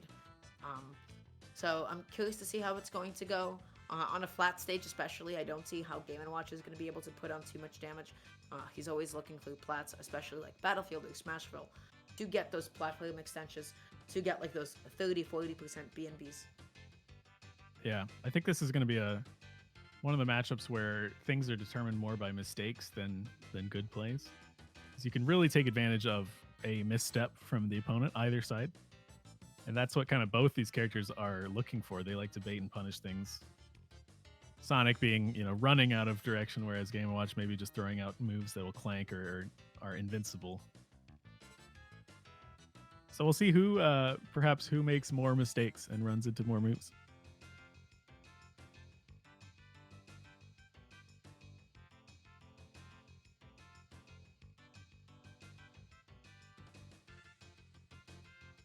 And guys, once again, I'm gonna be the mom here. I'm gonna always remind people to always take care of themselves. First and foremost, wait a second. Have you been hydrating yourself, friend? I have, don't worry. You have? Yeah? What are we drinking today? I had some water. The classic. Some water. The classic. The tried and true. So there's 3 acceptable beverages. You know what those are? Feel free, enlighten us. Yeah. Oh, I will. Number 1, first and foremost, is always going to be seltzer. Seltzer is water with spice. All right. It's interesting. It's exciting. It's always like a different experience each time you take a sip. So I always recommend people hydrate themselves with seltzer. However, might be not too into seltzer. You might be different like that, and that's fine. I'm not upset about it. Next thing that you could do, you could drink yourself some tea. You know, having a nice little bit of iced tea, a little bit of caffeine always helps you get going as well. But then, of course, the tried and true water. I see commentators that guzzle on energy drinks. I'm like, my friend, please have some water. I beg you. Okay, so I'm looking out for you. I'm looking out for the health of everybody. Please go ahead and drink some water. Make sure that you're keeping yourselves nicely hydrated. And the second thing, what's the second thing? Stretch your hands, guys. We're all a bunch of gamers here. We use our hands so often. We use our hands for quite literally everything we do. Let's make sure that they're always in tip-top condition and that we take care of ourselves. It's very important. So we are still waiting on Mr. Sensei and Ches to find their way into the lobby.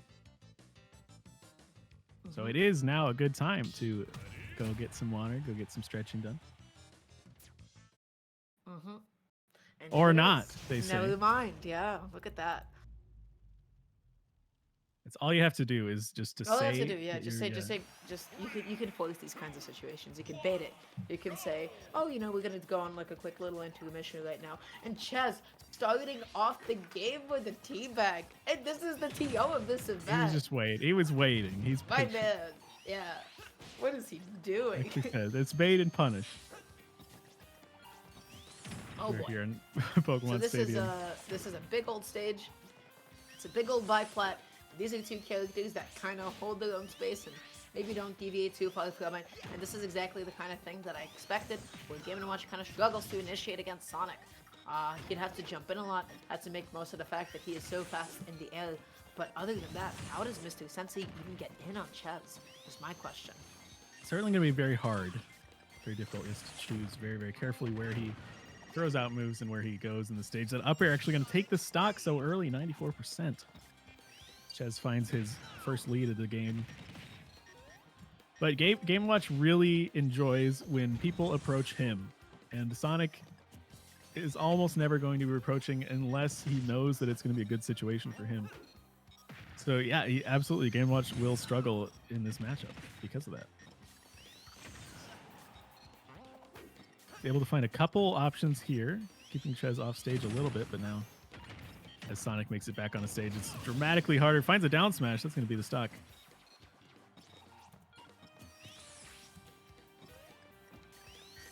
And both of them are just like sort of like slowly pacing this right now. Nobody getting like a little too aggressive with the space. Mr. Sensei, you know, throwing out a couple of things of breakfast meat, seeing if if Ches is gonna get into it. Doesn't take the bait quite yet. What an interaction. When both of you are undergoing the rebound animations, it's usually a situation where you just kind of want to press the fastest button that you have with shield. And that's the kind of 50-50 you always want to be going for in those situations. But this time though, just Ches is like going to the corner, sticking to them, catching Mr. Sensei this time, getting a little bit more damage. Gets a throw into the up B, a little bit of damage, and just like that, we have an even game. And every little bit of percent matters so much in a matchup like this. It really is kind of, if you're a fan of more traditional fighters, this health bar concept, right? Which normally we don't talk about too much in Smash, but there kind of is a determined point where these people are going to lose a stock eventually once they get to a certain percent. And so if you think of these little situations as micro interactions with like just lowering the health bar a little bit every time, you're not trying to get the stock every interaction. You're trying to get closer to the KO. And so every little percent, even, you know, that interaction was 5% for Ches. But that 5% could be the one that matters.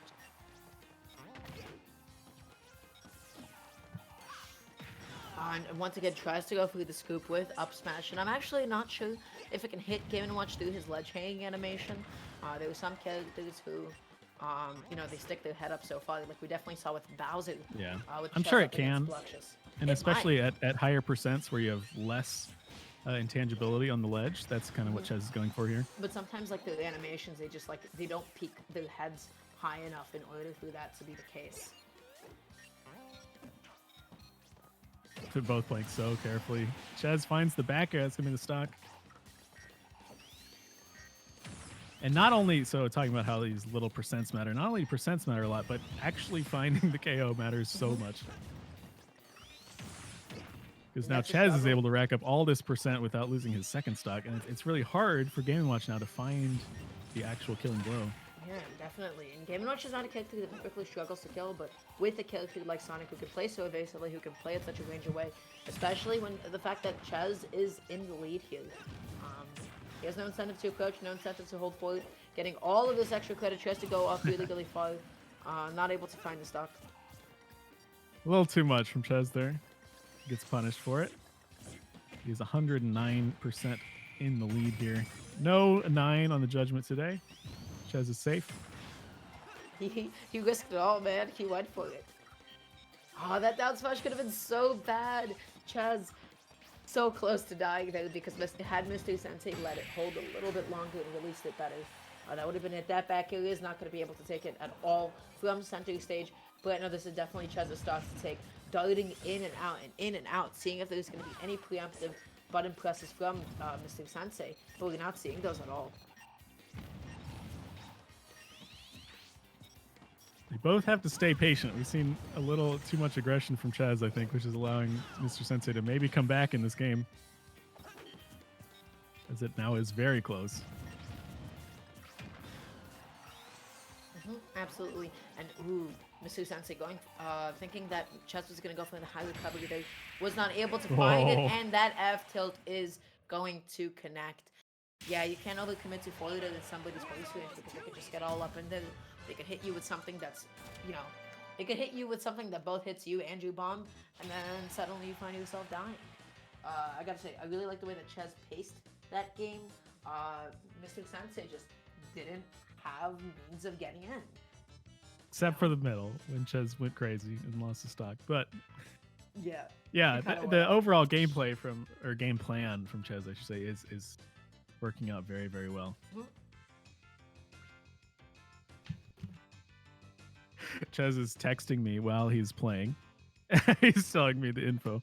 Of course, Mr. Sensei from the same region as Ches back in Tally when we were the Coffee Boys. So they've played a lot. These two know each other quite well. He's making sure that we let everybody at home know that fact. Thank you, Ches. Now go play your game.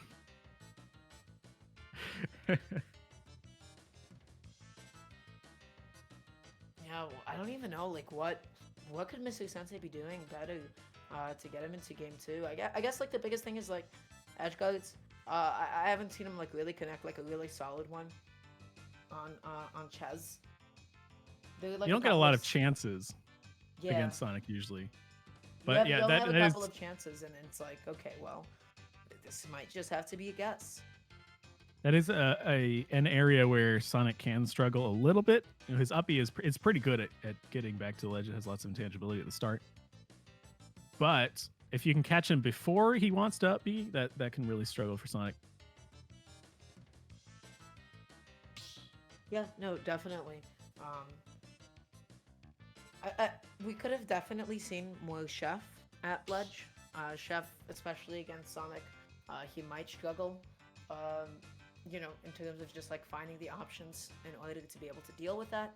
It's really good at two flaming, especially if Sonic does choose to go to the ledge and not for the high recovery. There are a couple of situations where Mr. Sensei could have prioritized going through the ledge trap rather than overcommitting off stage for the edge guard. But other than that, he probably knows better than I as to what he could be doing. And yeah, it's taking quite a while to pick where they're going for game two. Stage choice could definitely matter a lot here.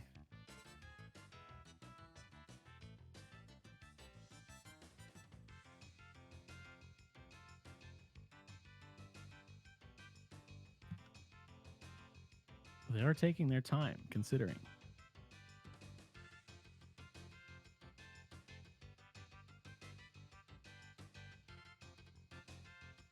It's always a little interesting to see and get kind of a preview into players' minds in these situations, where some players are just immediately run back to the same stage.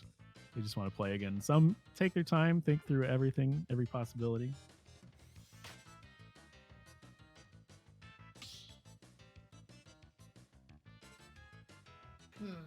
Yeah, they are actually taking quite a minute. I wonder what's happening. Maybe some sort of a dispute. Well, you know, they could just be really thinking about what stage to go to. It's all just a toss up. Having a stage with platforms probably might be a little bit better. Simply because it gives Game & Watch more ways to get around Sonic instead of always having to go through such a linear approach. So perhaps Battlefield, maybe something smaller where Sonic can't necessarily back off as much. I think the dual platforms help Sonic more in that case, though, because when Sonic is just sitting at the edge, like spin dashing, having the platform right in front of him to cover, like, to give him two options of where to go, it can be very, very hard to cover both the ground and kind of an aerial platform trajectory. So having that platform, you know, either in front of you or above your head really gives Sonic a lot of coverage, and it makes it a lot harder to take away space from him. Mm-hmm.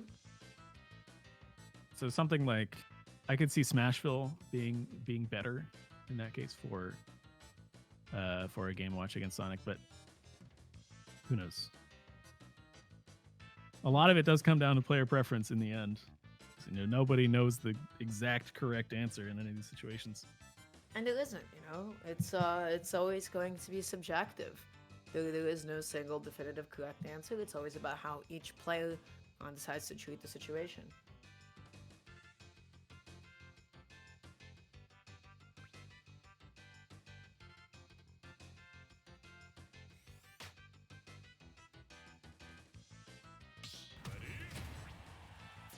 I think somebody might have had to rejoin the arena, or something along those lines. Just heard them jump back in, We got and it. there we go. Ches up against Mr. Sensei, going into game number It is two. Battlefield. Yeah. Just as anticipated, you know, this is a stage where Game & Watch can consistently get some super solid punishes on. He can threaten the space really well with his up B and his neutral A. There's less space for Sonic to run around, of course, as well. And Game right Watch now- does like having these ladder of platforms to string together combos. Ooh, just a little bit spot of lag there. Not too bad, but we definitely saw Mr. Sensei just like slowly walk and start approaching, and that's usually the play. If your character doesn't have like built-in approaching tools, sometimes you just can make your own. You can walk, you can start running from a distance, anything that gives you access to all of your defensive options immediately. Walking is such a powerful tool at mid to short range. It allows you to microspace, it allows you to gently and slowly get where you need to be. It's something we don't see too often. I was thinking about this the other day, that the neutral interactions in Smash are generally pretty short. And walking is like explicitly a neutral tool. And that's kind of on the weaker side of a lot of players' toolbook of things, is they practice a lot of punishes, right? You want to get as much percent out of a single opening as you can. But sometimes neutral kind of falls to the wayside.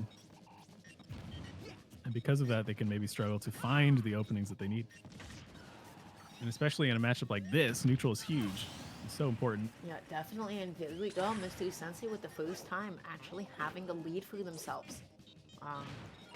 Ches is not able to play as defensively as much, and there we go. That's with the platform extensions. But they were supposed to go for the full hop there, not necessarily the short hop, in order to be able to connect the final bit of percent. Either way, 31% still respectable, really, really solid.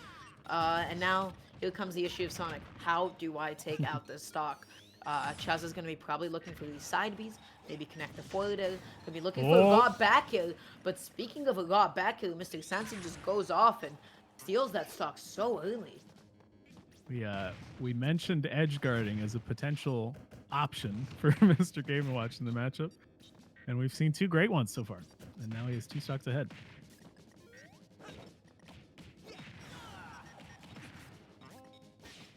Ches still unable to find the stock. He's looking for a forward smash. He's looking for a back throw at ledge. Not finding any of them. And Mr. Sensei 3 stocks and right back. That was a fast game. What even happened? It was just gone. Yeah. Quite a different matchup than game 1. What happened between game 1 and game 2 for Mr. Sensei to lose like really, really slowly and like really, you know, down to the last minute? And then for this second game, just to, I mean, he bodied him. He bopped him. Yeah. What happened? Rethought his whole entire gameplay. Yeah. The stage choice definitely was helpful in that case. There was less running away and running like back and forth because there's not as much stage. So because of that, Game & Watch was able to find more openings. And also he was doing more with each opening because of the platforms.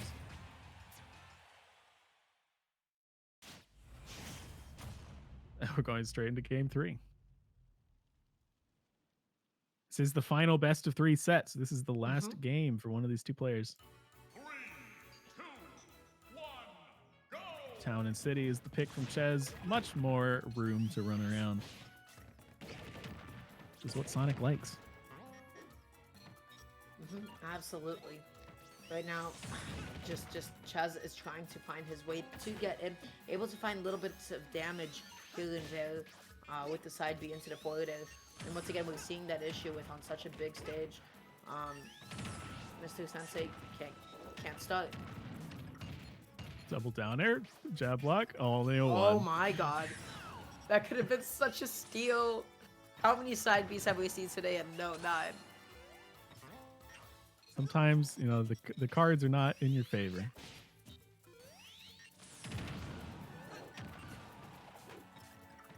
But even so, he's been able to take back this. Oh my gosh. A little too much there. Great reaction from Ches. Even though he had a lot of time to make the reaction, he made it. Mr. Sensei fires right back, and we're back to even.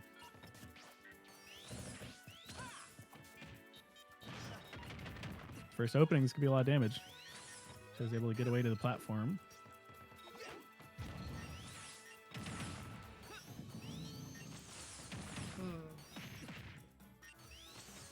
Already, like both of them are just like kind of scrapping, kind of exchanging hits. Nobody's in particular advantage here. They're just exchanging a bunch of blows per sense. Are they looking so even right now? Ches had to mix up the recovery as much as possible as they burned all those resources. Both of them committing so much and going so deep. Oh man. Man, it seems so difficult to like connect anything out of that side beef. Ches has just been struggling to find either the forward or the neutral right after. Oh We're back, mama. we're back. Getting a little clutchy. Ches been overreaching a little bit with these aerial combos, and Mr. Sensei's been able to down air out of them quite a lot. Oh, falls into the forward smash.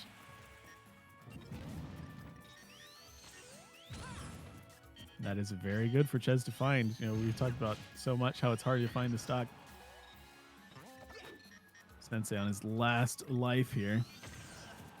Yeah, standing on his last legs, but just can't, you know, just holding on to his percent so hard right now.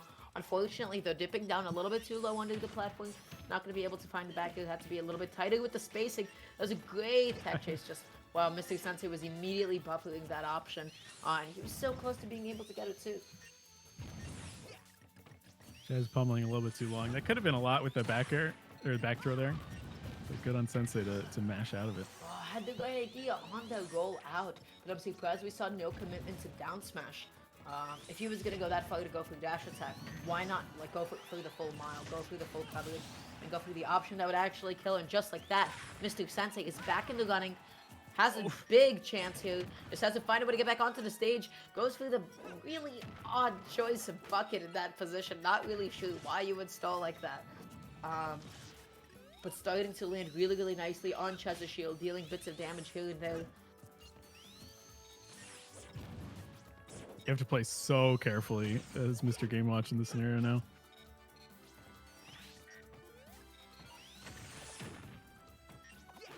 Up air, almost going to take it. Forward smash certainly would.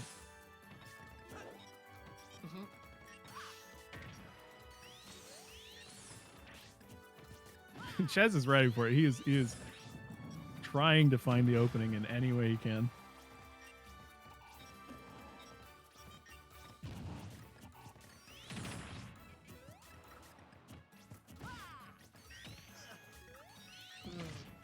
Edge guard situation.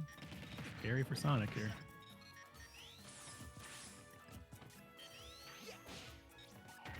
Not again. Okay. Yeah. No, he was sticking to that one. He was just waiting. And now this is any person's game at this point. It's so tense. Sonic off stage again. This is very scary. That platform's saving his life, to be honest.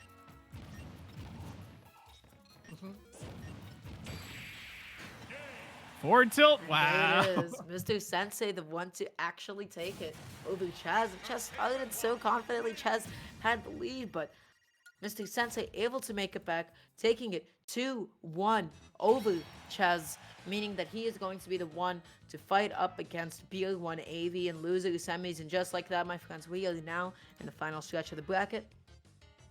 The Game We & are Watch now just entering live top on. four. There's two of them still in top four.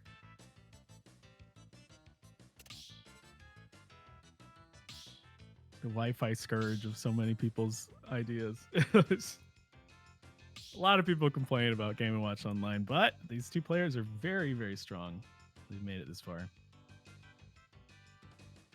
Yeah, no, both of them have come really, really far. That was a really, really good showing from Ches, but just like that, not able to find their way in the top four. So everything from here on out is going to be best of 5. Our loser semis match is going to be Game & Watch up against Snake. Our winnings finals match is going to be Bayonetta up against Game & Watch. Or So we Daisy. have, or Daisy, yeah, absolutely.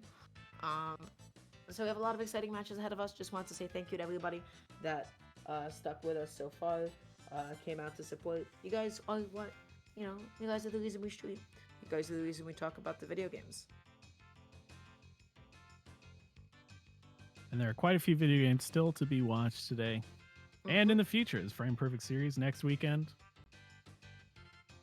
Straight out of Smashville every Sunday. There's lots of stuff, if you're enjoying today, to be watching in the future.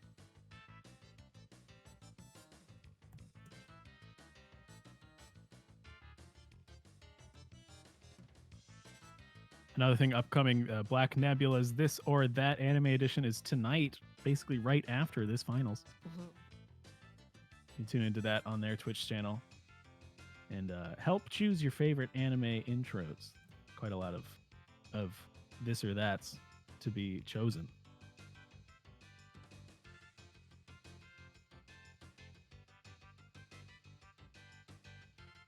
So I imagine we will be jumping into the winners side first. Full Bloom and Reggie have been sitting pretty in winners finals for quite some time now.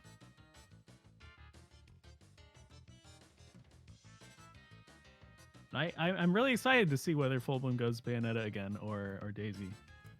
Yeah, I mean, at least to start with, I don't suppose Full Bloom has any particular reason not to go Bayonetta. Simply because, they did so well. But yeah, we are going to be starting with winners finals. Full Bloom up against Reggie Shikimi. Both of these players haven't played in maybe like an hour, so just gonna take them a little bit of time to get back into it, to warm up, and just get back into the swing of things. It was such a strong showing from Full Bloom against Mr. Sensei. It was looking like the Bayonetta of old, which we haven't seen very much of in Ultimate. So that's exciting. That was exciting to see. Perhaps we get some more of that.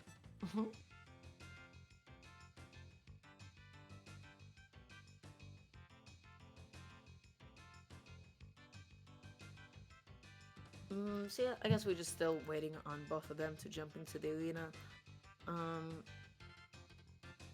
We don't have really particularly like too much else happening right now. This is a matchup that we did see before. Again, like Full Bloom looked really confident in it. So hopefully, Reggie Shikimi's DI or SDI, out of Bayonetta things will be a little bit tighter. They'll be able to avoid a lot more damage for themselves, and it's going to have to force Full Bloom to play a little bit differently. It was a little bit surprising, like I was talking about in that set, that the Game Watch used to be like the stop to the Bayonetta combos with the upbeat. We just didn't see that from Mr. Sensei at all. So it's surprising to see, a familiar matchup from that time in a new engine, new characters here. Let's see how it's changed in the new game. We really do not see Bayonetta ever. So maybe like 2 or 3 of the old Bayo players that sometimes will play Bayonetta. Okay. So it is Bayonetta, but it is the Piranha Plant from Reggie. This is his secondary that might as well be a co-main. And this is certainly a matchup that probably no one has ever seen. Yeah, and honestly, by the looks of it, immediately this is a tough one for the Piranha Plant. Any super heavy up against Bayonetta is always going to be particularly challenging to get out of disadvantage against. And then coming back onto stage against Bayo is going to be so difficult. How does Piranha Plant break space? What do you do to challenge Bayo? I can see that the Patsui getting him out of a lot of situations, to be honest. Oh yeah, that's true. That move just straight up cheats sometimes. But right now, I have to say, Reggie Shikimi has been doing a good job of doing it, using it to catch landings on platforms in a really safe way, and a beautiful up smash to be able to take it right off the bat. Bayo, of course, going to be so light, and that up smash is always so potent, so powerful. Reggie tries to jump away from the situation, but was not able to get out of there in time. Of course, Witch Time coming in so clutch. Back hit of up air. And yeah, Patui. that's the Patui, baby. That move. It's a get out of jail free card. It's insurance. It says, what are you gonna hit me? That KOs too. Not only does it do a ton of damage and get you out of situations, but it's gonna KO. Just spot dodges immediately in Full Bloom's face, but honestly, up tilt, a little bit difficult move like that because it's a double hitting move. The second hit of it is still going to be able to connect, and while that Patui is doing such a good job of just preventing Full Bloom from getting back onto the stage, although Bayonetta does have an amazing recovery, the real difficult part is for her to be able to instantly snap onto the ledge. She has to space her stuff perfectly, really, if she wants to get her magnet hands to connect. Otherwise, she's going to be vulnerable for this some amount of time. With such a long-lasting hitbox as Patui, you're going to run into that. Wow. Up throw going to take out That's Bayonetta's up second throw. stock. Reggie looking so solid already in this game. But just like that, going to be hit with the side B into up B. And that forward are going to connect. Of course, not going to be able to do too much at all. Just a lot of really, really good damage. The next good hit from Full Bloom is going to take it. And there it is, baby. You can't overcommit to projectiles at short range. It gets Witch Time, you get stuck in it, and then boom, you die. I think Reggie kind of has to forget about the poison breath because it's gotten him killed twice now. Because most characters don't have a way that can punish that lingering cloud, right? But Witch Time is the perfect one.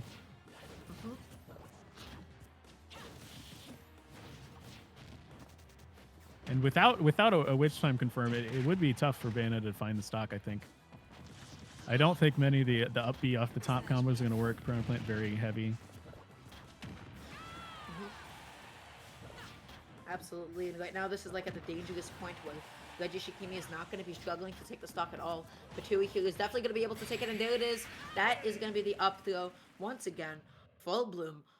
Wow. Going down 1-0 already to Reggie Shikimi. That was a really confident game from him. It seemed like he really knew how to edge guard and keep Bayonetta off stage for a good amount of time. Simply because Patui is more of a character than Piranha Plant is sometimes. Yeah. You know, most characters they can't challenge side B. You know, big old transcendent hitbox. Usually hits you. But if you're able to distance yourself physically throughout a projectile or perhaps a massive disjoint, Bayo struggles. And we definitely saw Full Bloom like take unbelievable amounts of percent as he was trying to snap onto the ledge. And Bayonetta being so light, it's fantastic for Plant to have these like insurance up throw, up smash, KO options, right?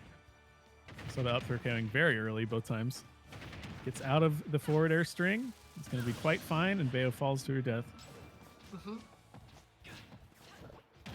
Great DI from Reggie. It was kind of just a full send from Full Bloom, right? If you get the stock trade, you're happy. That unfortunately didn't work out for him.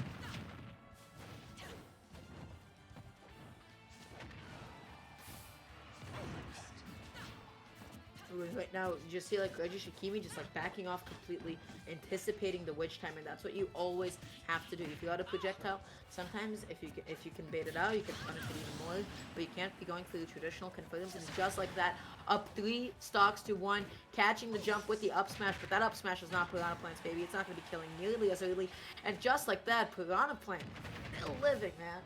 Bayo struggles to kill, but Plant is just heavy. He's a big boy. A nice trade with that, but he's still not enough. Back to the free bit of stage control. Right now, this is definitely Full Bloom stock to take. This is his edge guard, but how is he going to be able to get it? Just not enough still. Not enough. Yeah. Again, goes right into it. Reggie Shikimi's spacing is immaculate. Like, definitely in Full Bloom's head with the way that he's going through these up smashes. A lot of Bayonettas would like to go for the ABK from ledge, and Full Bloom has been kind of blowing up for it. Finally takes the first stock, but is it too late? I feel like we may be in for a character switch.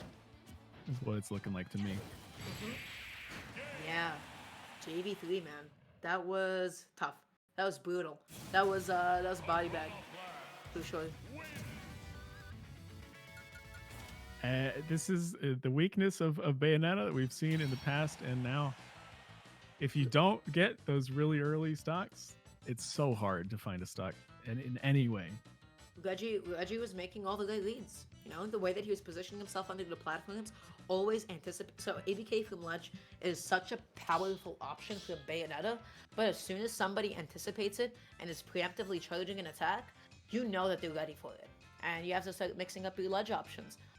So that was like a huge call out to Full Bloom, like, hey, you know, be careful about the way that you're doing it. You don't want to be pressing buttons here, otherwise you can and will blow up for it. So the character switch could definitely be super welcomed. You know, Daisy or Peach or whatever, obviously is going to have like a really powerful and consistent and tight advantage state against Piranha Plant. But wow, Reggie Shikimi was just on top of it for sure. Never mind. Never mind. We get Some the me Brawler. action, nice. Yeah, we get the Mii Brawler. You know, why not? Sure. Nice cat outfit. Is this a button check? What's going on here? I guess so. Nope, It's not a real. button check. Okay. No, they're playing, they're gaming. No punish. Full Bloom was anticipating the cross up out of shield, hence the drop shield, and the dash back, not able to find it. But there we go, baby. Mii Brawler. Wow, down to go up air into up B. Already putting on a good amount of percent. Really, really nice and tight. That's not one that I've seen too often. Yeah, it's surprising to see the uppercut rather than the whirling kicks. Wow, and that nail, that lingering hitbox, you know, sex kicks in general are just like such a good tool to deal with Tui in these kinds of scenarios, forces the high recovery, and once again gets the up air into the up V. Full Bloom. That's kind of solid. Mine's a stock. I can see that shot put being very, very good against Plant off stage too. You don't have to, you know, commit to anything. You can just throw the projectile off stage. Looking a lot better than the Bayonetta games, that's for sure. And wow, I have to say that Poison Cloud just put on so much damage. That was copious amounts of damage. Yeah, that is a tool that Reggie now has full access to. He doesn't have to worry about witch time anymore.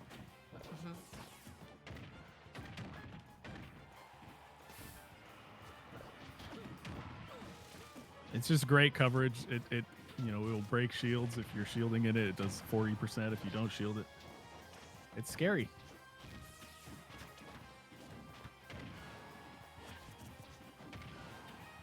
Ooh, the lingering lane hit a dash attack, still being able to hit Reggie. Full Bloom is just so in control of the stage right now. Ledge trapping is looking really, really solid. Able to get the man into dash attack again. Really like just able to make the most out of each hit that they're getting. Always linking it into something else. And now we're going to be seeing Reggie Shikimi go low, completely avoiding the shot put, going under the lip of the stage, which is what you always have to be doing against projectiles. Yeah, the Brawler able to make it inside of Plant's space very, very well. He's just seeming like a little bit too fast for Reggie at this time. Finds a forward smash, take out the stock. And Full Bloom again with the lead. We didn't see this with the Bayonetta at all. Full Bloom is looking so much more confident with the Mii Brawler right now. Oh, that's a lot of damage. They were This is anticipating the the follow-up. DI out. They didn't react properly to it. You are getting close to that up throw percent, though. 144. On Bayonetta, yeah, at this point would have definitely killed. Not sure at 158, this is definitely it. So not even shielding is going to be safe. But again, Full Bloom is just putting on all this damage, all this pressure. Reggie Shikimi is struggling to take the stock. One good hit is all he needs. It doesn't hold the shield for long enough. That's tough. Ugh. Oh, that was so weird. Shot but hitting Batsui. That was so weird. It just like the game like stopped for a second. They both and thought stopped. To itself, it thought to itself like, what's supposed to happen here? Oh right, they passed through each other. All right, good. And then it like moved on through everything. Like high damaging projectiles interacting with each other will always be entertaining.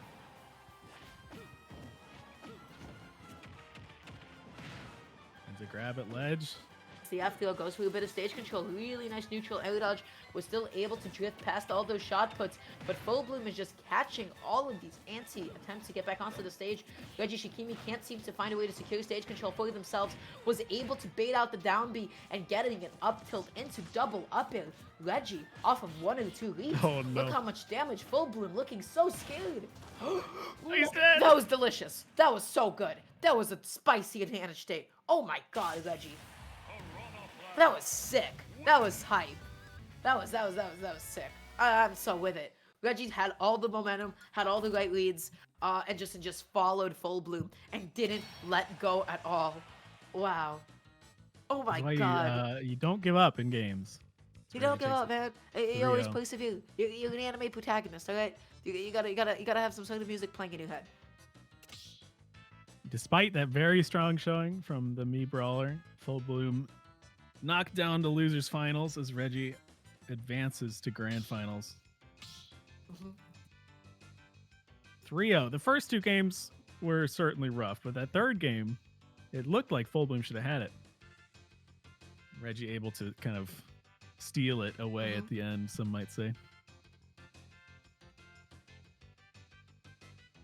But I like to see the Piranha Plant from Reggie. Like, he originally made his name Piranha with the Plant Game was & Watch. disgusting. That was nasty. Man, like just I'm like gushing over it because that was just so cool. You know? That last sequence was just tight and solid, and it seemed as soon as like he caught the down B, it seemed like Full Bloom's game plan just fell apart. Wow, that was certainly something. That means Full Bloom is going to be dropping down to losers finals. Reggie Shikimi moving up to grand finals. The next match that we are going to be seeing is BR1 AV up against Mr. Sensei. The winner of that is going to go fight Reggie Shikimi, and then the winner of that going to go fight Full Bloom. So this is definitely not the last that we've seen of Reggie Shikimi. He can definitely, you know, make it even further, but that was something else for sure. We'll be eagerly awaiting whoever makes their way into grand finals. We are at top 4 of Cybersmash 3 here today. Nearing the end. These are all best of 5 sets. Excited to see how this one shakes out.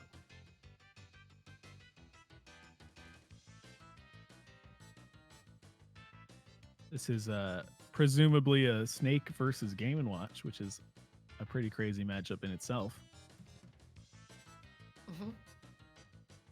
Yeah, Snake Game & Watch is it's an interesting one. You know, in general, any matchups where you do have a reflect is always going to have to make Snake think about like another level of counterplay to it, maybe baiting out the reflect, finding ways to box.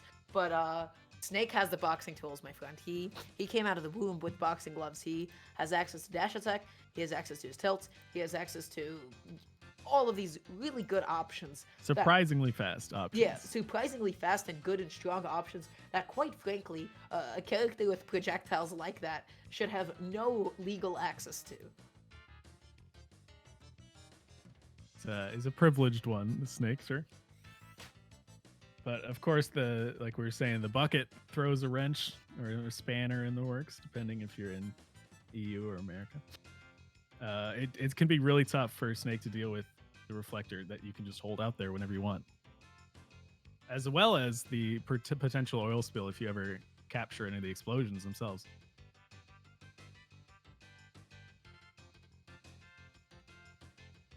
Any matchup that makes Snake think about what he's doing rather than just throwing out as many explosives as he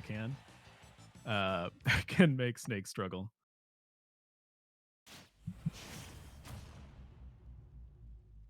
And just like that, we are jumping into losers semis. The final stretch of the bracket, we have losers semis, losers finals, and then, of course, grand finals. Going to be starting off on Battlefield. BR1 AV already dominating the top platform. Such a smart choice. That was so good. Dropping down a grenade like that, baiting the approach from Mr. Sensei, and then being able to win the trade. That was so smart. I think that was really, really cool. Being able to set up on a top platform as well against Game & Watch is so menacing. You put down C4 there, and then all of a sudden, the way that he lands is going to be so different. Yeah, stage very good for both characters. I feel like maybe a little bit better for Snake. It's going to be really hard to KO Snake here on Battlefield. There's like a lot of ways that you can frame it and think about it. Like, what's really good for Game & Watch is like the way that he's able to extend it. Wow, I have to say, seeing Snake just kick through the bomb and still being able to hit Game & Watch behind him was comical. Takes it back to stage. AV does, he is down to percent, but it feels like he's in control to me. That's kind of how it goes with Snake.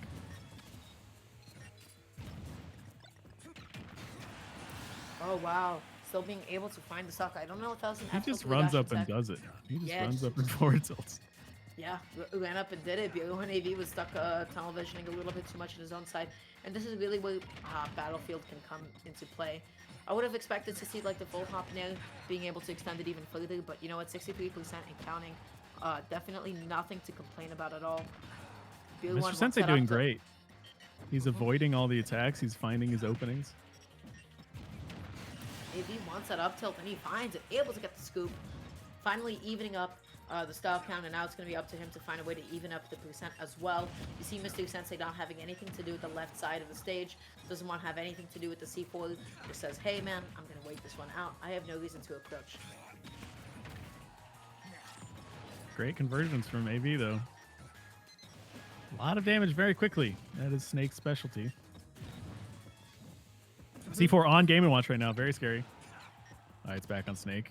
Oh, and we're seeing those preemptive buckets, those preemptive holds. That's how you know that, like, Mr. Sensei is he's a little scared, my friend. It's back on Game & Watch. C4 is still there. But just is able to shield in time.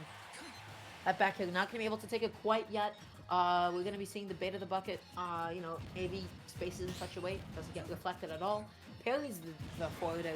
You don't see that too often, and still dies to one. That was silly.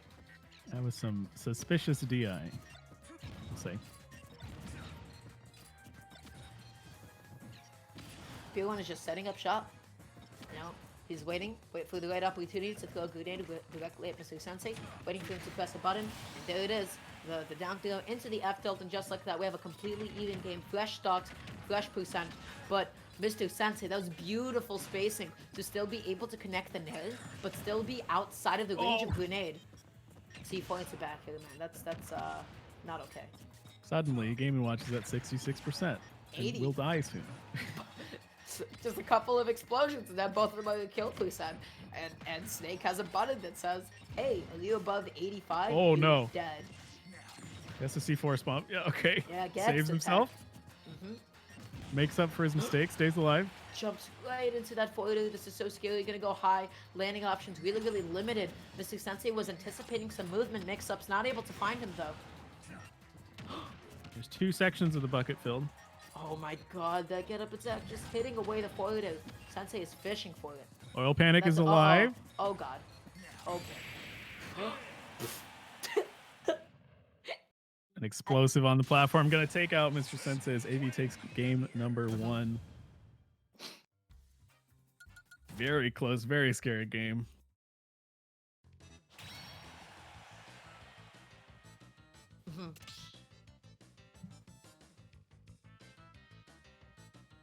Really just right at the end, AV able to clutch it out. Almost KOs himself, almost SDs. Able to save it. Tech on the platform, or tech after the explosion. Get back on stage and find the game. That one feels a little bad, I think, as Mr. Sensei to lose the game like that.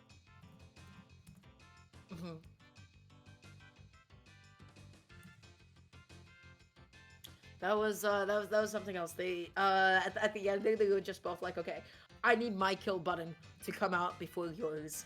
And just being one was able to win that interaction. It just like things escalated so quickly. They were both at 0, and then we blinked, and both of them were at 80 and climbing.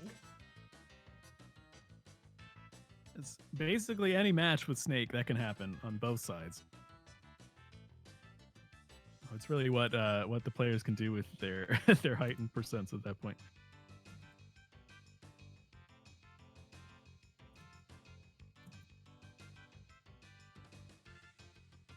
Certainly taking some time to catch their breath after that match. I imagine.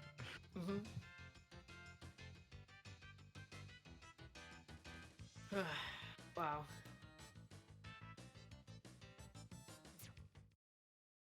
I would like my heart rate would just be like all over the place. I would need a good couple of minutes just to sit down and think to myself like, hey, I need to relax right now because otherwise Back I to would Battlefield. I would have lost my mind.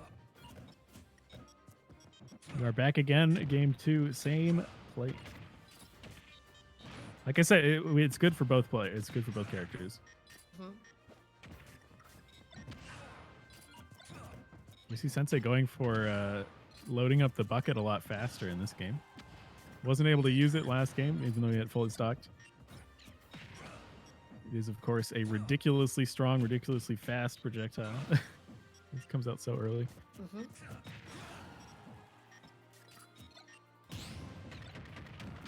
Ooh, able to connect the full hits of down and that's like one of those moves that like do deceptively high amounts of damage. It doesn't connect too often. Snake kind of has that problem with multi hits. You really just have to follow your opponent's drift and yours. Hopefully the best sometimes. But just like that, BO1 AV gonna be going high once again. Sensei was positioned for it as well. AV looking for the up tilt. Yeah. It, of course, will KO.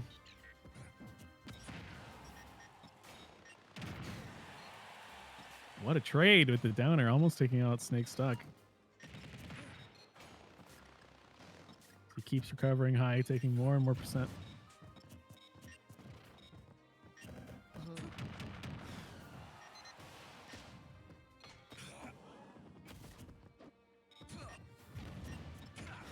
Mr. Sensei able to get back on the ledge. That's one of the toughest things to do against Snake. Yeah, for sure. Back here, still not going to be able to take it quite yet. Snake being so heavy and all the way from center stage. When he tries to mix up his drift just a little bit, tries to, you know, pull a fast one. Mr. Sensei not going to be falling for it quite yet. Oh my god, this is the same repeat of game 1. What is happening? A nair off the top. Finally taking out Snake's first stock. Oh, this could be some big damage from Game Watch. Grenade's going to be a little annoying, but he gets past it. Oh, the trade. Well, I think you're happy with that 47%, even losing your life there. Yeah. And gets a down tilt after the down air as well, and just like that, like we're sitting at like such even percents. Both of them like keep like exchanging the same things. Game Watch still has those 2 segments in the bucket. He's now remembered. Yeah, this is where you have to be like really, really careful and not like overcommit to those grenades because let me tell you, having a bucket on deck like that, terrifying. You know, it's a free kill confirm. You can get jab into bucket. It's one of the most menacing positions to be in the game. AV has realized that too. He is not throwing out any grenades at all. He's relying on Snake's close quarter stuff instead. Which seems to not be working out so far, is Sensei with a pretty big lead here. Mm-hmm. You know, there's one thing to be said about, you know, making sure you avoid this strong reflector that he has, but also, like, if it detracts from your gameplay too much, there's a point where it's not worth it. Sometimes you just have to accept that they are going to get an oil panic somewhere and then work on dodging that rather than keeping them from getting it at all. You just have to play around it, you know. But just like that F tilt is going to take it Mr. Sensei this time, sitting at a respectable lead for themselves. But we have seen those kinds of leads disappear in a flash. Unfortunately, not able to connect the full hit of neutral. Had to full hop it again so that he'd be able to be a little bit more long-lasting above the plat. Here we get a crazy streak. There we go, baby. 40% off of nairs. Yeehaw. And Mr. Sensei yet to be hit, I think, since AV has respawned. Mm-hmm.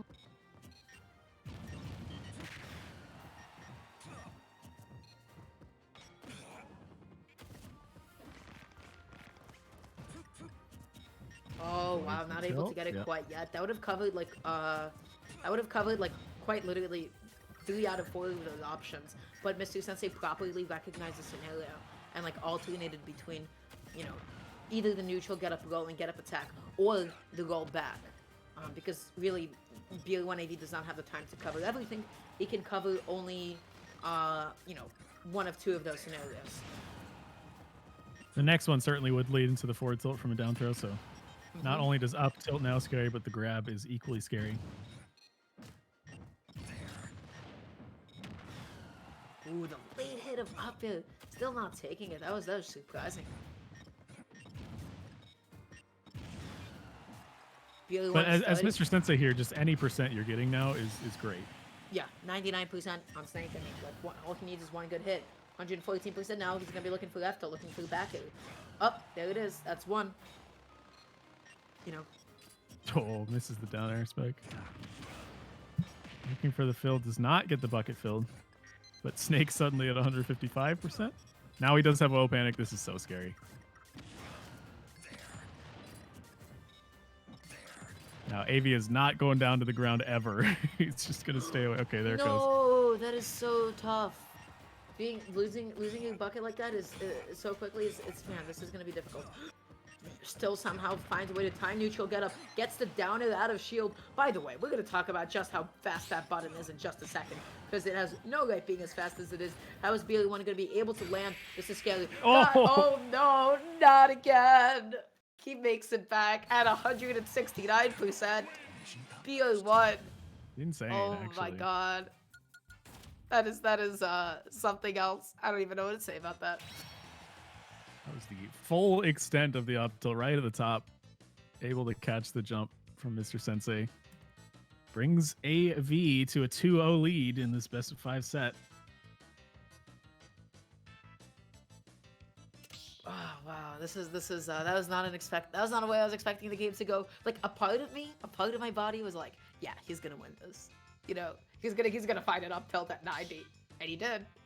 Okay, so let's talk a little bit about the fact that down air is frame 3. It's pretty fast. That move comes out on frame 3. Snake has a frame 6 out of shield option that hits downwards. It can hit pancaking opponents. It can hit crouching opponents. You understand how that is just not okay. It's just not. He's a trained soldier. He's a trained he soldier does- with a frame 6 out of shield option. That is not okay. But really, really good stuff to BLE1 AV to be able to still find it. Wow, that was a tense one. I would be shaking, truly. Both games have been like that, right?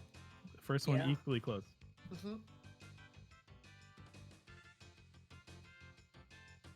Wow. And I feel like that perhaps is just how the matchup is going to go most of the time.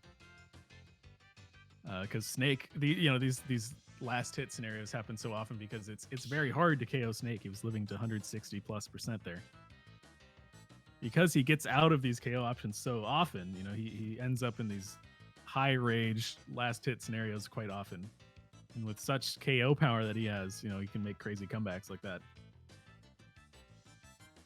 Yeah. It's one of his big strengths. That was terrifying. Mr. Sensei's gonna have to think a lot about this because it could be his last game here. Wonder if we'll see Battlefield again. No. Switching it up to Final Destination. So fewer long combo strings with the platforms now, and more. I feel like the bucket will be a larger portion here. Mm-hmm. Oh wow, you always have to anticipate that landing hitbox. Most people forget that Game & Watch does have an impact hitbox. But what also most people don't know is you actually have enough time in between the last hit of Game & Watch's back hill hitting his shield. You can actually jump out of shield and punish him before the landing impact hitbox comes out. So that's like a nice consistent way to punish back hill. You just gotta have the muscle memory for it. You gotta have the timing on deck. This is again like such an even game. Mr. Sensei is gonna need to find more reserved ways of taking out stocks without taking as much percent from the grenades. And it's Snake, baby. It's easier said than done. AV is playing a lot conservatively with the grenades as well, like he was the second game. Able to get a little bit of bucket charge. That forward is surprisingly not taking the stock quite yet.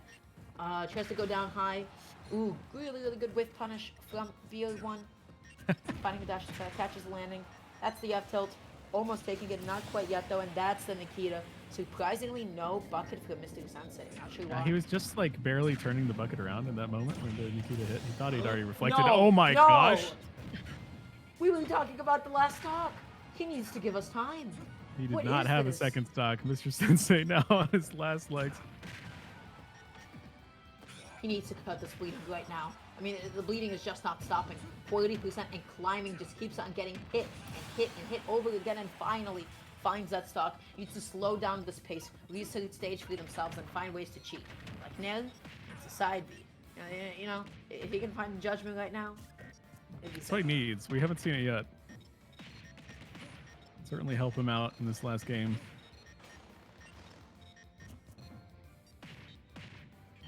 Ooh, Pace has double calmed hit down, though. It's Chef cooled off a into little the bit. Down smash. That was cool. That was really cool. I've never seen Chef be angled like that and still connect. And then to get a down smash afterwards. What is BO1 gonna do here? Ooh, scares Mr. Sensei into going low, but a nice, really cool ledge mix up there to go for a bucket like that. That's the first time we did see that from Mr. Sensei. So it's going to be something new for BO1. Okay. And now Mr. Sensei just dashing back and forth. Definitely still in the running, but you gotta be wary. Can't get grabbed, can't get up tilted, can't get anything right now. He has to play perfectly. It's working so far.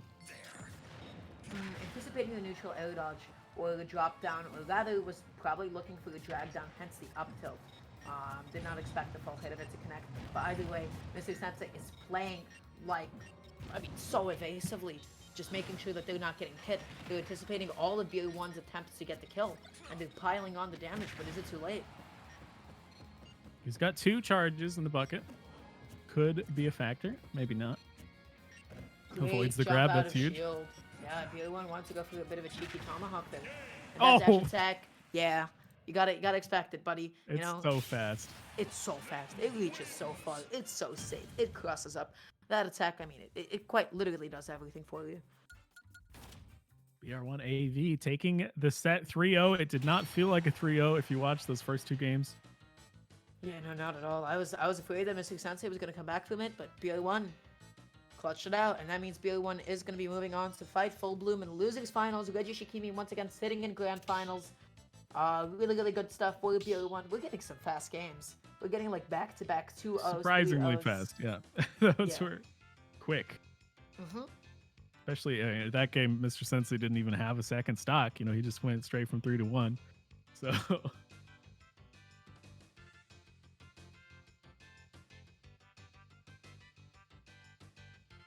I want someone to go back and count how long Mr. Sensei had his second stock, Mm-hmm.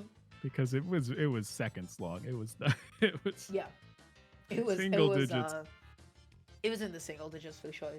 I don't know how. I don't even know what led up to it. All I know is it was sick.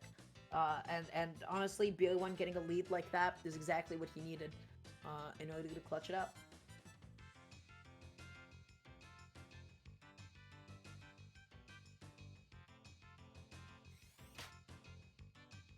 These two have not played yet today. Full Bloom and AV1 or BR1 AV. We'll see who Full Bloom decides to pull out. Apparently, he has quite a list of characters. The Daisy, Bayonetta, Me Brawler.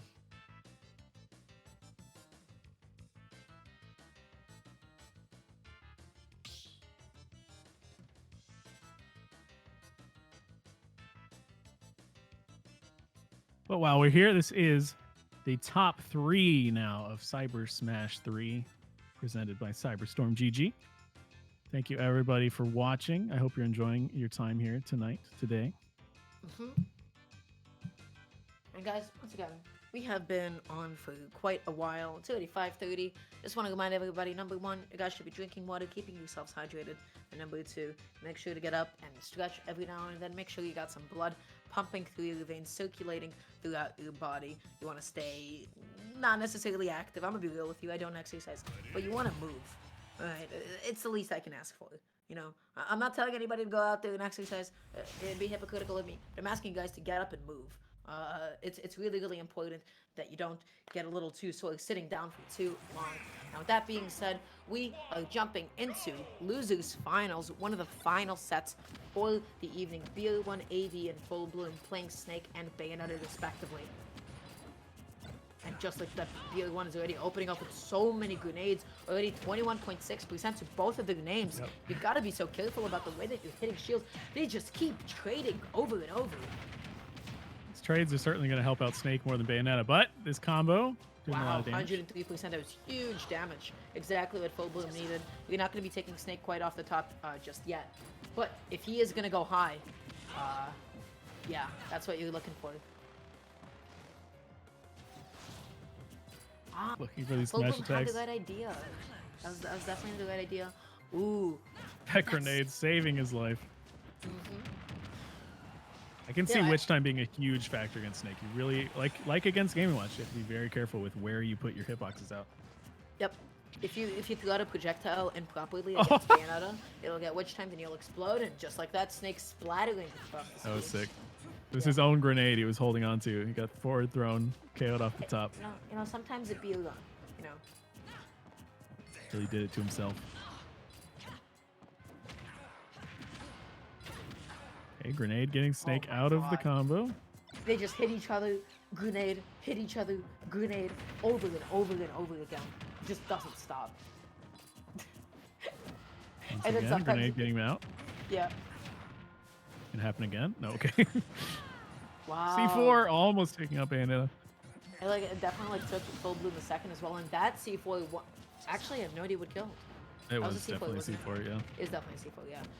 Nailed Oh, it. it's so much Doing damage. 33%. Just keeps on pressing these buttons on shield. Full Bloom, beautiful catch on the high. That is something that many characters cannot do, though, is actually punish Snake for going high. There's like a handful of characters that like can contest that range. One of them is like Ness. Bayonetta's another one. You know, anybody that can get up there in that airspace and throw out anything that can hit Snake can steal stock so early. And that's so important that you're mindful of that as Snake. You have to go low sometimes. You have to go mid-range. You have to mix it up a lot more. It can't be a get out of jail free card. Too That was early a on the Witch Time. beautiful wait. That was so good. Fury 1 was waiting for that grenade to come out and was able to, on reaction, hit Full Bloom with the up tilt. That was a fantastic setup. Is that going to be it? No. Good cross-up SDI from BL1 to be able to go on the left side. Full Bloom wasn't able to forward it towards the blast zone at all. Oh man, what's going to happen? Up smash punishing the out up of tilt. shield. Wow. Sure. Why not? I mean, I guess. Just because, like, that move can be minus 18 on shield. And Bayonetta's up smash was not particularly fast. Maybe he decided to press up tilt again.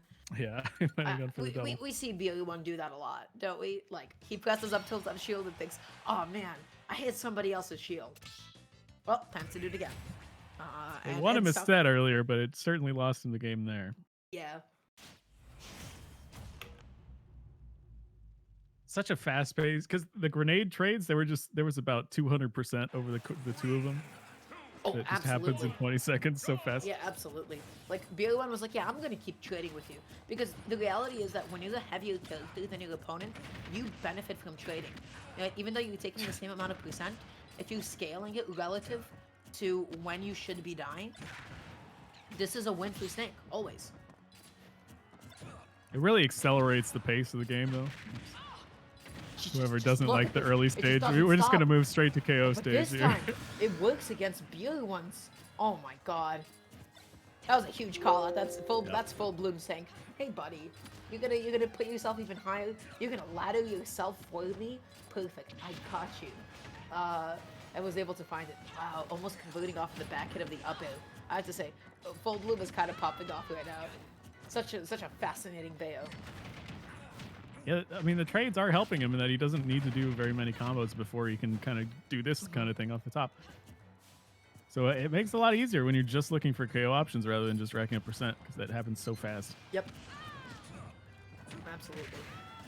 And that F tilt is finally going to be the one to even it up at a 99% right now. BL1 AV is down so much.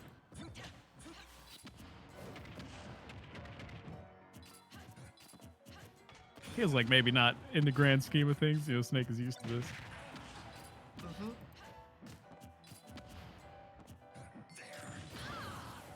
We've not yet seen any successful witch times on the grenades or C4s. So scary. That one certainly will. Yeah, but BLE1 is once again like making up a lot of this damage.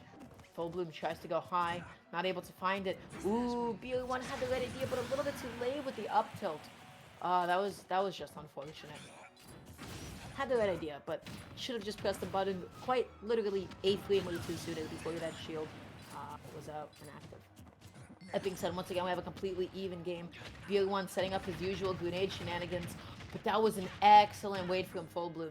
That failure is not going to take it quite yet, but just really good Tons of damage damage. overall. Yep. And now, as Snake, you're a little scared to be trading. At this point, you know, as much as you want to be trading up, it won't get you to a point where you want to be. Wow. No, not quite. I thought that was going to be something else from Full Bloom. Nice shield, saving his life.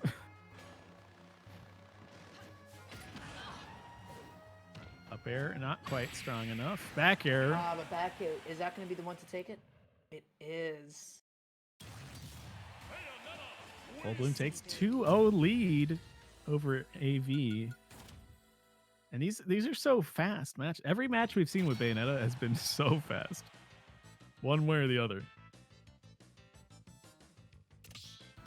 And that's not necessarily typical, I have to say, because Bayonetta is a character that can very much define the pace of a match. She has excellent mobility. She has excellent boost options. She kind of forces a lot of people in the cast to play slow.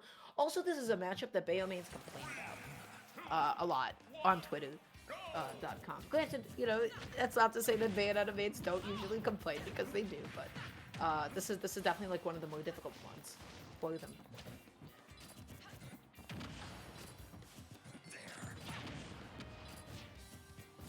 And AV playing really patiently, not running in. You know, he's kind of just backing up and looking for the trades early on, because they, you know, like we've said, it usually ends up helping Snake. Punishing the high recovery, though. Full Bloom's able to get a lot of percent punishing those high recoveries.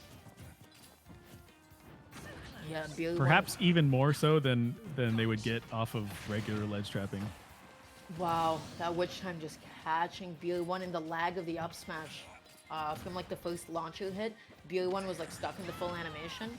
Still, despite, you know, still being witch time, there was nothing that he could have done. Just had to eat Bayonetta. Weird clank there. I don't know how to think about that one. I don't even know how to feel. So I simply won't.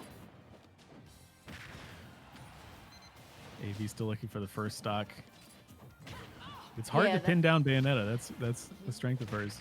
Full Bloom is being so careful about the way that the AB came through ledge, or rather not doing that at all, because BLE1 has revealed his cards. He started fishing through up tilt at the range where Bayonetta would ABK from ledge.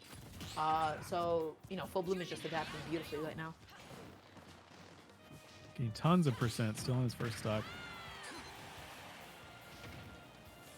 Wow, hitting the Nikita. Excellent use of the up air. Back to not gonna. Ooh, oh! I was gonna say, like, why did she go through down throw there? But and then I saw the green and I thought, oh, that's why. BLE1 is a smarter man than I. That was an excellent setup. The witch time shielded. Shielded, got hit by the grenade, and BLE1 was able to reset the situation. If somebody shields while they're being witch time, there is almost nothing Bayonetta could do. The best that you could do is maybe try to shield poke with F tilt or jab, and then try to get a smash attack. But You get a little else. percent off a grab, but not anything big. Yeah, no kill throws, no nothing. And that's the patience from AV, just on display. Wow, F Another- throw into grenade toss. That The was grenade is the MVP of this entire set. Yep. It's done the most damage on both sides. It's It it's just done doesn't KOs. stop. It continues to do it. Grenade is the ultra homie. BLE1 right now just controlling the gun just a little bit. Trying to make it really difficult for Full Bloom to get anything started. That up tilt Just still barely. being able to kill.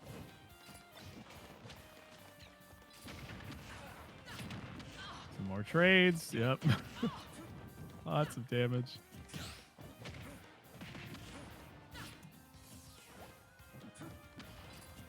This is close enough percent that Snake is happy with this. Ooh, tries to convert off of the grenade though, and again, It just keeps interrupting everything that Full Bloom wants to be doing. Tries to witch time the grenade, not able to find it. This is, I mean, Really one's at a lead right now, but Full Bloom can definitely take it. No out of shield punish on the up tilt. Got a little bit too scared. You can do it. You can. It's a little bit too much patience in those matters. Clanking with the up tilt, staying alive. This is terrifying. The grenade gets hit. No! Oh no! Yeah, as soon as I saw Full Bloom pick up the grenade, I gasped. I inhaled a little bit of air, and that means BLE1 is back into gunning. He has a game to his name. Yeah. Finally does get a single game. The first two were pretty rough, I would say. But sticking with it in the losers finals here. Winner of this match moving on to fight Reggie, waiting in grand finals. There is a $100 prize pot for this tournament, so there's big stakes on the line here. They're fighting for it, absolutely. Back to Pokemon Stadium. The only stage.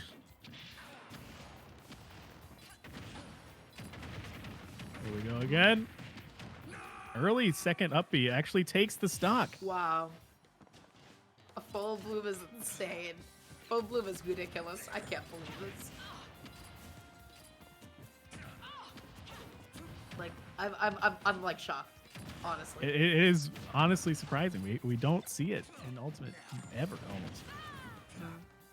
And yet here it is, taking Snake. It's such a heavy character off the top. Oh. Up tilt can take up Bayonetta's first stock. It seems to be the only way anyone is going to get KO'd in this match is off the top.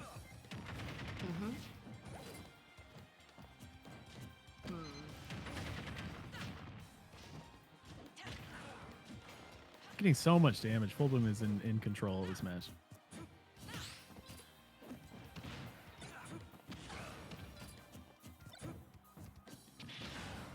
Goes through the F to go again, maybe anticipating the grenade to come in clutch that time. Probably not, though. Oh, this time does get the witch time, but another shield. BLE1's grenade, man. Every time that he's getting witch time for it, he pulls a grenade, he holds onto shield, and he plays for the best. But this time it didn't work out. Full Bloom has a huge lead. I don't know what AV could be doing here other than just keep trying to trade up. It's so good when he's at the same stock count. It's really bad when he's down because that's always what Full Bloom is looking for. But that was 50 damage. Was 50. A couple hits. Yep. Goes right into that up smash. Wow. I mean, this is exactly what AV needed. Yeah. He needed safe Good percent damage. where he's not trading. Starting to look for up tilt a little bit, almost catching Bayonetta's jump, but she's a little bit too far back to the top right. That's the up tilt. BLE1's back in it. Only 30% to his aim. We have seen how quickly he can put that back on. Full Bloom. What's going on? Unable to find any openings anymore. Keeps getting clipped by these explosives everywhere. Great conversion off of his own grenade. Continues it, or finishes it rather, with the back hit of the up tilt. I love the way that Full Bloom is finishing these combos, understanding when to keep pressing, understanding when to keep going forward. That's within. Reacting Getting in the combo. Yep, gets failed so much damage. And now, how is Full Bloom going to be able to catch the landing kill? And there it is, baby. That's the up smash. BLE1 AV out at third. Full Bloom going on to grand finals to fight up against the very person who sent him there to begin with. Up against Reggie Shikimi. Wow, what a set. Full Bloom is nasty. Full Bloom is crazy disgusting. Performance from both players, yeah. Ooh. It's not often that you see like an intensely paced match with Bayonetta, you know, but Full Bloom is nice. A welcome sight, yeah. And I'm even more excited for this grand finals. So the way the winners final set went, I don't expect we'll see any more Bayonetta for the tournament. But we might see some Mii Brawler up against Piranha Plant, and that's exciting. I think our definitions of exciting might differ, but I will respect it nonetheless. you gotta remember that last game in winners finals. It was explosive on both sides.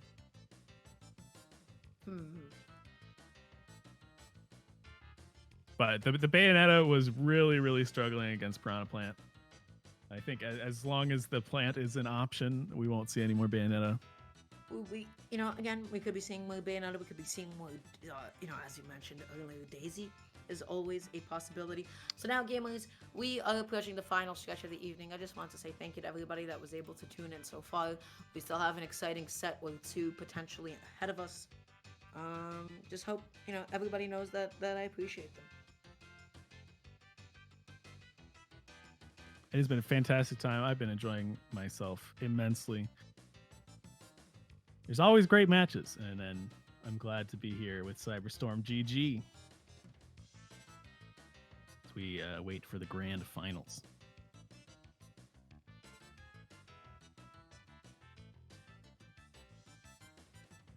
While we're waiting, if this isn't enough Smash for you, there's several other events upcoming that are going to be super amazing. Straight Out of Smashville is every Sunday, 2 p.m. with all those games. Look at those 6 different games. Frame Perfect series is another monthly series hosted by Mewtwo King, the one and only. That is next weekend. So all sorts of Smash and other fighter actions, even Rocket League, DBZ, Pokemon Showdown. Tons of cool stuff. You can find something that you like and enjoy watching.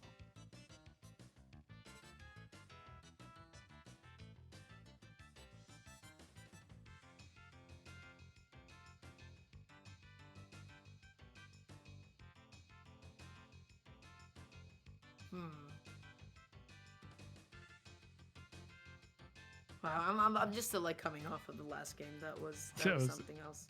An insane match, certainly. And imagine having to then continue on and play another match, right?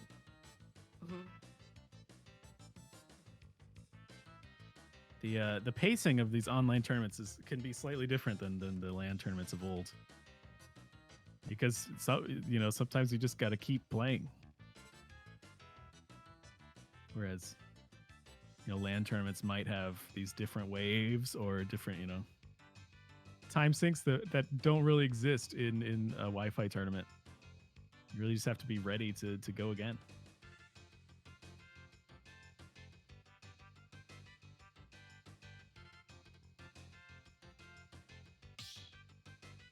It can also be a struggle switching matchups so quickly like this. After playing Snake makes you play a certain way.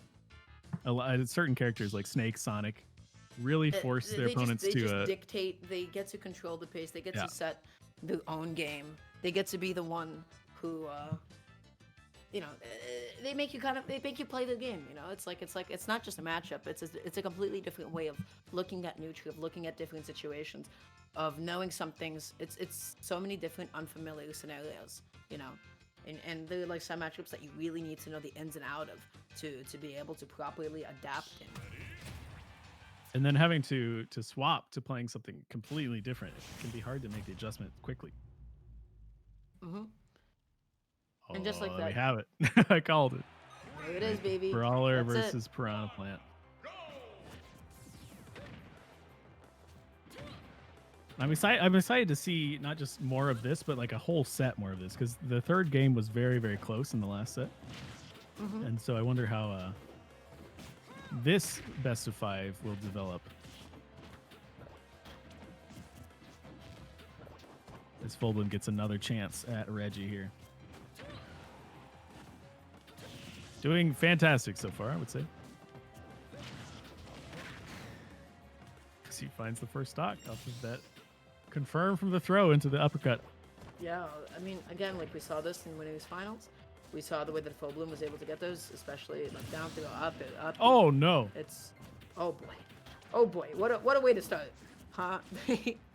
Listen, it's just game 1. You got to get all these things out of your system. Reggie Shikimi hasn't played in a little bit. Oh my God, God bless Patuli. But just suplex right into the projectile. Reggie's still fighting back. He's getting percent here. Like we were saying in winners finals, Mii Brawler seems to be like the perfect size and speed to just make his way in against the Piranha Plant very easily.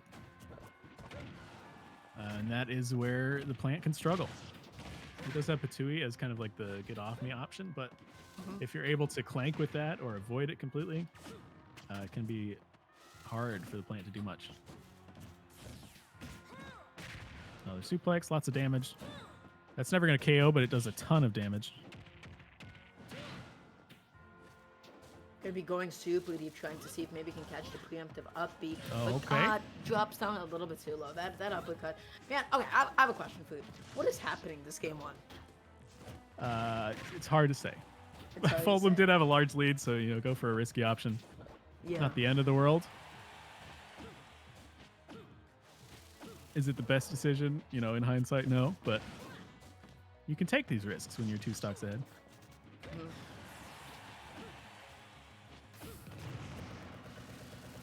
Gonna be going to wow.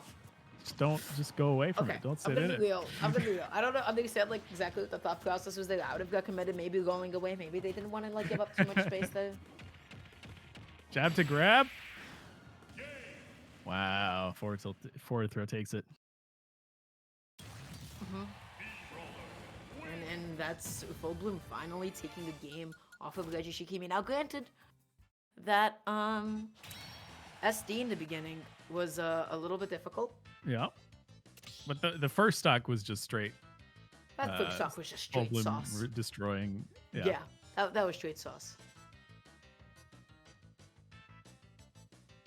Like I said, this could be a very different matchup than the Bayonetta plant. Mm-hmm. We could even see, of course, Reggie has a fantastic Game & Watch that he's even more well known for than the Piranha plant at this point. Yeah. And again, it didn't even seem like he was doing all that badly. It was just like a really good advantage take the first stock and then unfortunately mishap the second. But, we are always seeing the switch back to Game & Watch for game number 2. Fullbloom, of course, not really having the character advantage here. Going to be sticking with the Mii Brawler.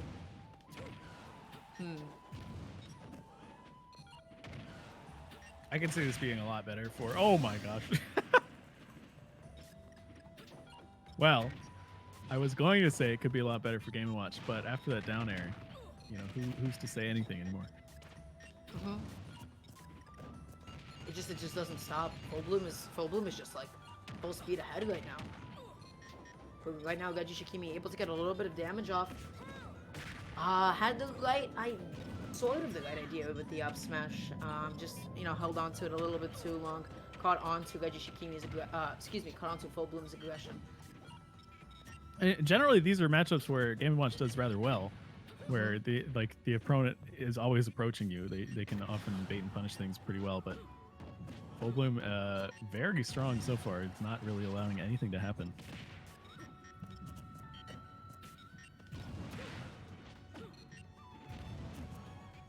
Reggie's struggling to find anything almost. Yeah, Reggie's just not landing any of these hits that he's going for. And that's just turning out to be a little bit difficult for him. Trying to grab. Too high percent to lead to anything, but does catch the recovery attempt. Landing back area and take out Reggie's second stock. This is completely this is a body different bag from their again. winners This finals. feels like a completely different play. It's not the same person. They're hitting everything, they're landing everything, they're so confident. They're catching on to a lot of what Reggie Shikimi is looking for. The throw not going to be able to kill quite yet. So Game & Watch does kind of have a kill throw, I guess, maybe. But not fully. Gonna take a lot of percent to get to that point. Yeah. Reggie might not have the time. He might not have that luxury. He looks for other KO options.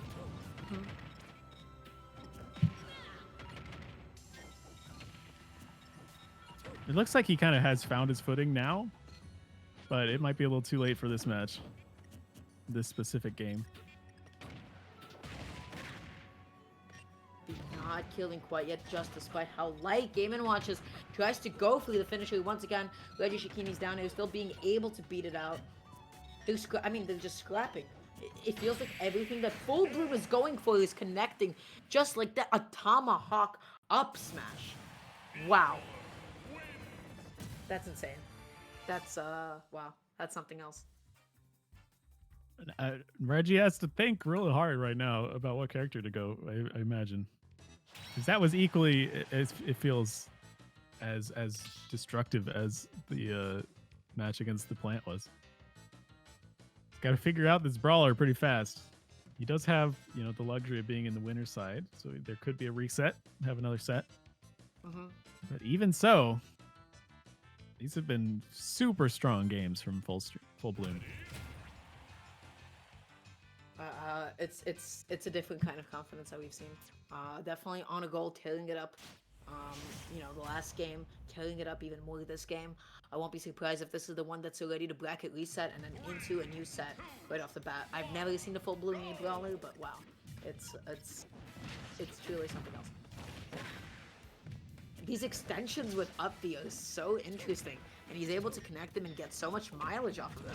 Really haven't seen a Mii brawler make as much use of this up B before. Usually it's like that axe kick that comes back down, but this uppercut is very new to me. This one seems to be better at linking from things. It doesn't KO quite as early, but you can get some more extra combo extensions off, and that seems to be what Full Bloom likes to go for. So you're trading some of your KO power for more consistent damage.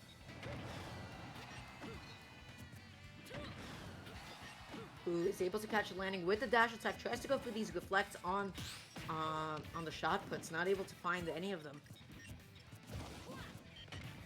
Gets a little bit too antsy there, and I feel like every single time that Reggie Shikimi has gone for the down smash, he has never once gotten the full berry. Always like a hit that popped him up. I mean, Full Bloom not at a percent where the berry would lead into a KO yet. Certainly you can get more damage that way.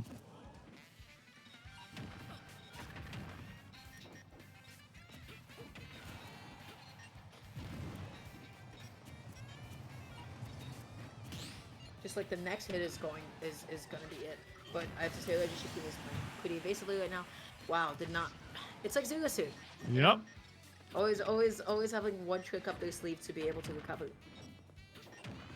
Full Bloom is right back in the driver's seat, leading tons of percent on Reggie's second stock.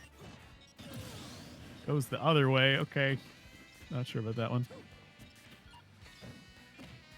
But Reggie will take that. That's what he needs.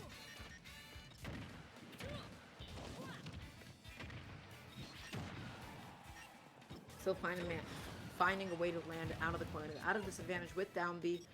How are they going to be able to get the sledge trap right now? Goes for the shot put, not able to get too much, extends a little too far on Game & Watch's shield.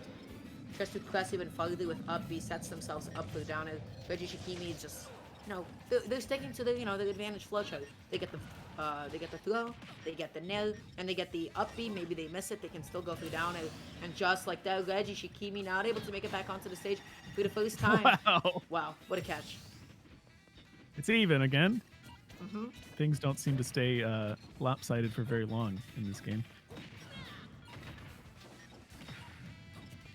This could be the bracket reset if Full Bloom keeps this up. It's a little scary for Reggie. Great find. The jab block into the judgment. Still not lucky enough for the 9. We haven't seen one yet today, but it is damage nonetheless. It's always damage, yeah. That's what you always got to look forward to. Damage is damage. Full Bloom so patiently waiting on stage, getting tons of damage in this ledge trap. That was a really smart nail. They caught the jump, but unfortunately not too much else outside of that. Just immediately go for the up smash. Game Watch getting a couple of jabs here and there. That one will there do it it. is. That's a bracket reset, baby. Into the next set.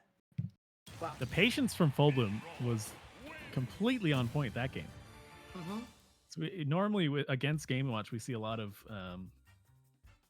damage being on because of the other player running into things. So like that down smash at the end there. A lot of players run into things from Game & Watch quite often. They run into an up B, they run into an up smash because he's trying to bait and punish that way. But Full Bloom just sitting there, waiting for it to end, getting the up smash.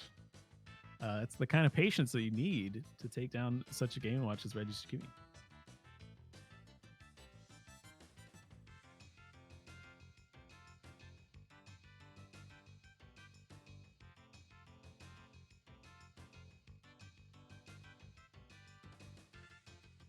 So now we take a breather. Grand Finals has been reset. We're down to one final set, best of 5, to determine our victor here at Cybersmash 3. It's all come down to this.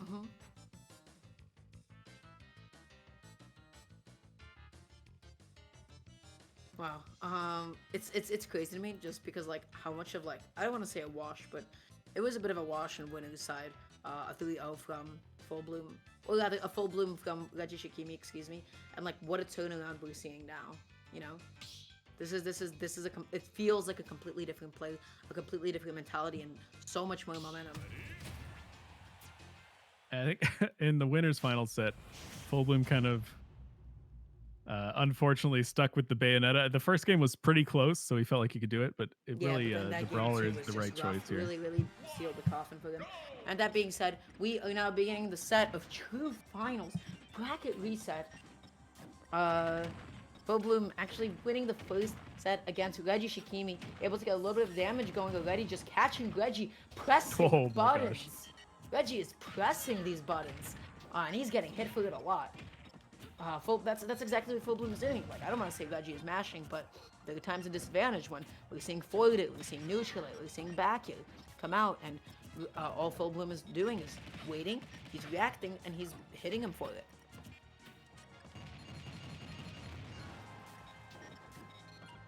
Now let's come back to a more even state. Reggie kind of controlling everything. The Cybe does so much damage.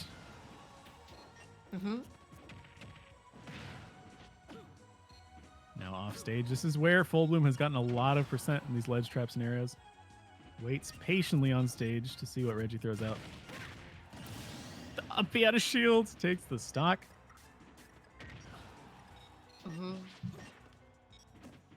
gets back to stage safely. Full Bloom looking very good in both of these sets, the first grand finals and now. Well, and again, that is like such a powerful command grab just because in like how much damage it deals. Potentially leads in that, you know, lead to a tech spot on the platform in that case.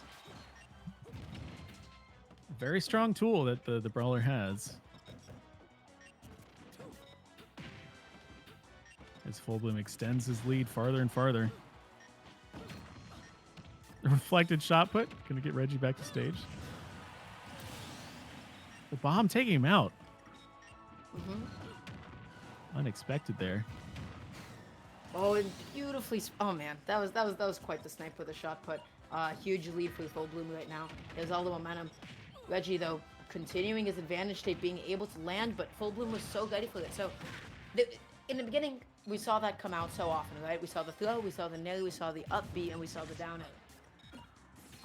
But the issue is Full Bloom has adapted so well. He's always anticipating that down air and catching Reggie Shikimi so much for it every single time. Reggie needs to find a different way to land. He can't be going through the same flowchart. Full Bloom looking poised to take game 1. And Reggie has not taken a game this entire grand final set so far. It was 3-0. Really needs to figure this out. The brawler offering a large problem for Reggie right now. Yeah. Next hit is going to be able to take it.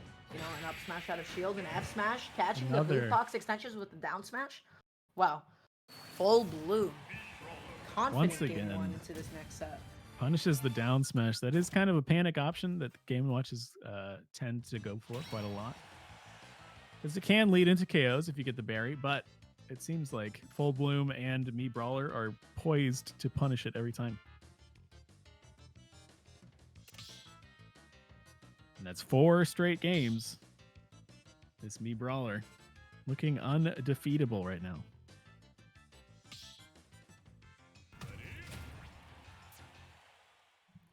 And just like that, they're going to be going into the next game. I wouldn't be surprised if they end up opting back to go to PS2, or perhaps maybe something a little bit more Game & Watch favored. This time FD. Ooh, a little bit crunchy on the startup. But either way, Full Bloom already starting this off with a jab block. Goes for it all. Wow. It's 53%, not bad. You know, you don't get the stock with the 9, but exactly what you need in this game.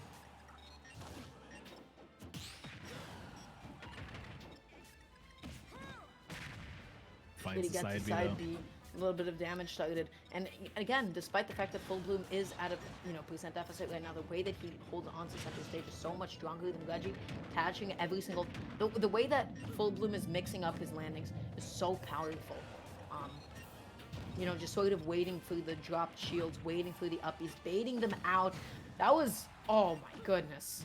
Oh my goodness. That I was surprised that one was not able to take it out, but still. Punish the up B. Might be too much for Brawler, yep.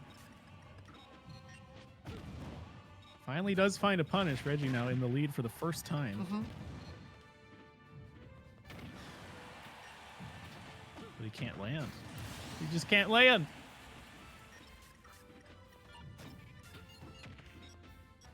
Just catching every single defensive option. Catching the shields, catching the drop shields. Reggie Shikimi needs a mix-up here.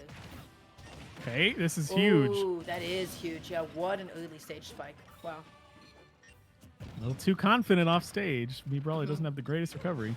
Yeah, and again, even though we saw Full Bloom making so much use out of this uppercut, especially to extend strings, get little bits of damage here and there, at the end of the day, it's not as good of a recovery move. But when you have up B coming in like that, out of nowhere, your opponent thinking that you have no more options, no more buttons to press, and they hit you with that final one that just pops you up and takes the stock, it makes everything worth it. Fullbloom finds another combo, lots of damage. This is so scary for Game & Watch. Okay, his uppy actually getting him out.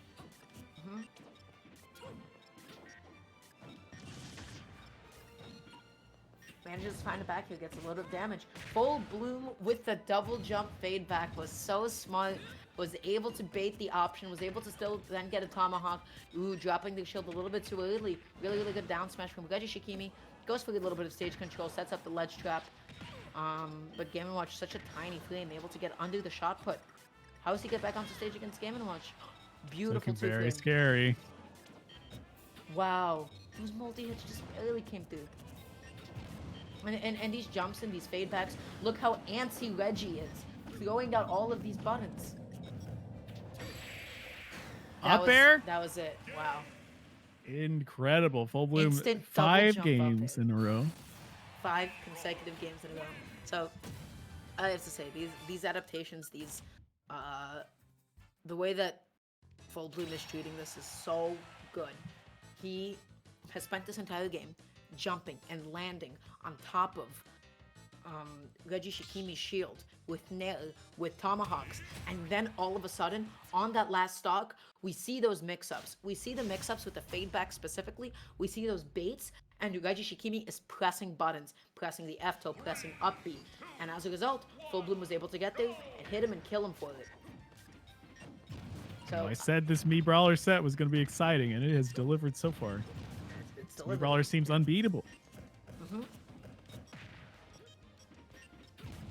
Reggie's come so close. It feels like closer and closer every game, but has yet to actually secure any of those games. This might be his last chance.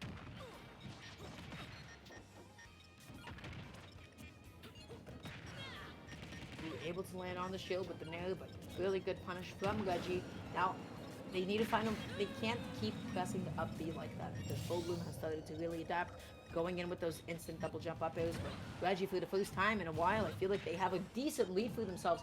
They have a jump still. Ooh. Makes it back.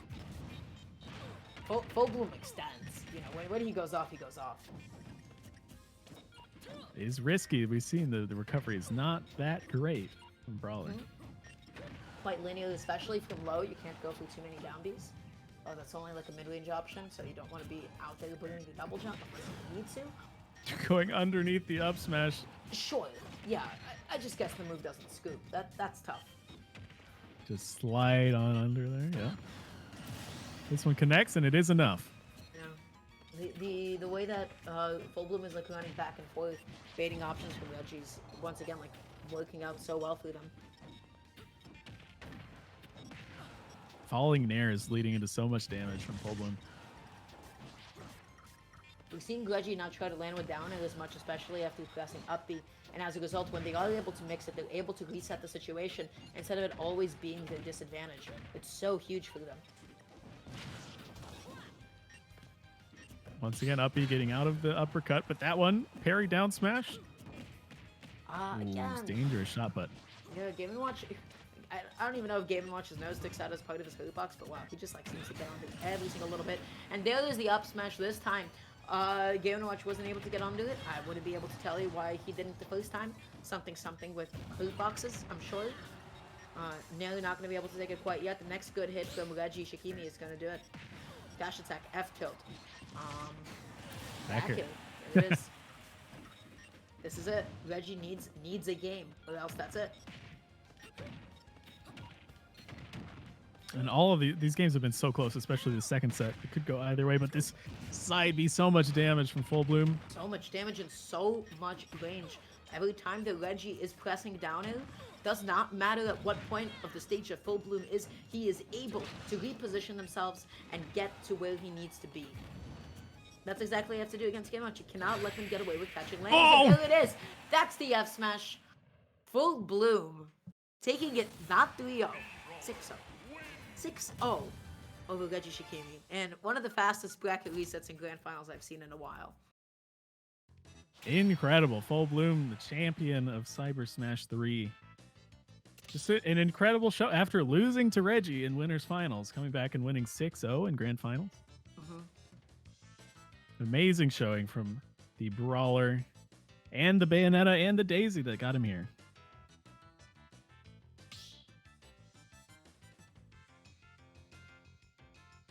Three pretty different characters, I would say, also in game style and in gameplay. Wow. That was definitely something else. Full Bloom is going to be the one to take it. I would say a close second, but that was quite a grand finals. At a second place, we have Reggie Shikimi, and third, BO1AV. Wow. Great top 8. A fantastic top 8. Love the event. This is a monthly series, so of course there is another one, Cybersmash 4, next month, February 6th. Keep that in mind. Check your calendars. And with that being said, I just want to say thank you to everybody that was able to stop by, able to tune in to Cybersmash number 3. If you aren't doing so already, you should be following CyberslamGG on Twitter by the same name, CyberslamGG on Twitch. You can follow my lovely, amazing co-caster, Asmodemus, at Asmodemus on Twitter, and you can follow me at DuramgoSmash. And with that being said, do you have any final thoughts, friend? That's going to be it from us. It has been some fantastic Smash. There's more to come next weekend, next month. Don't, keep tuning in. Don't go anywhere. There's going to be more Smash upcoming. It's been a great time. It was a great time, yeah. And we'll see you guys in a bit.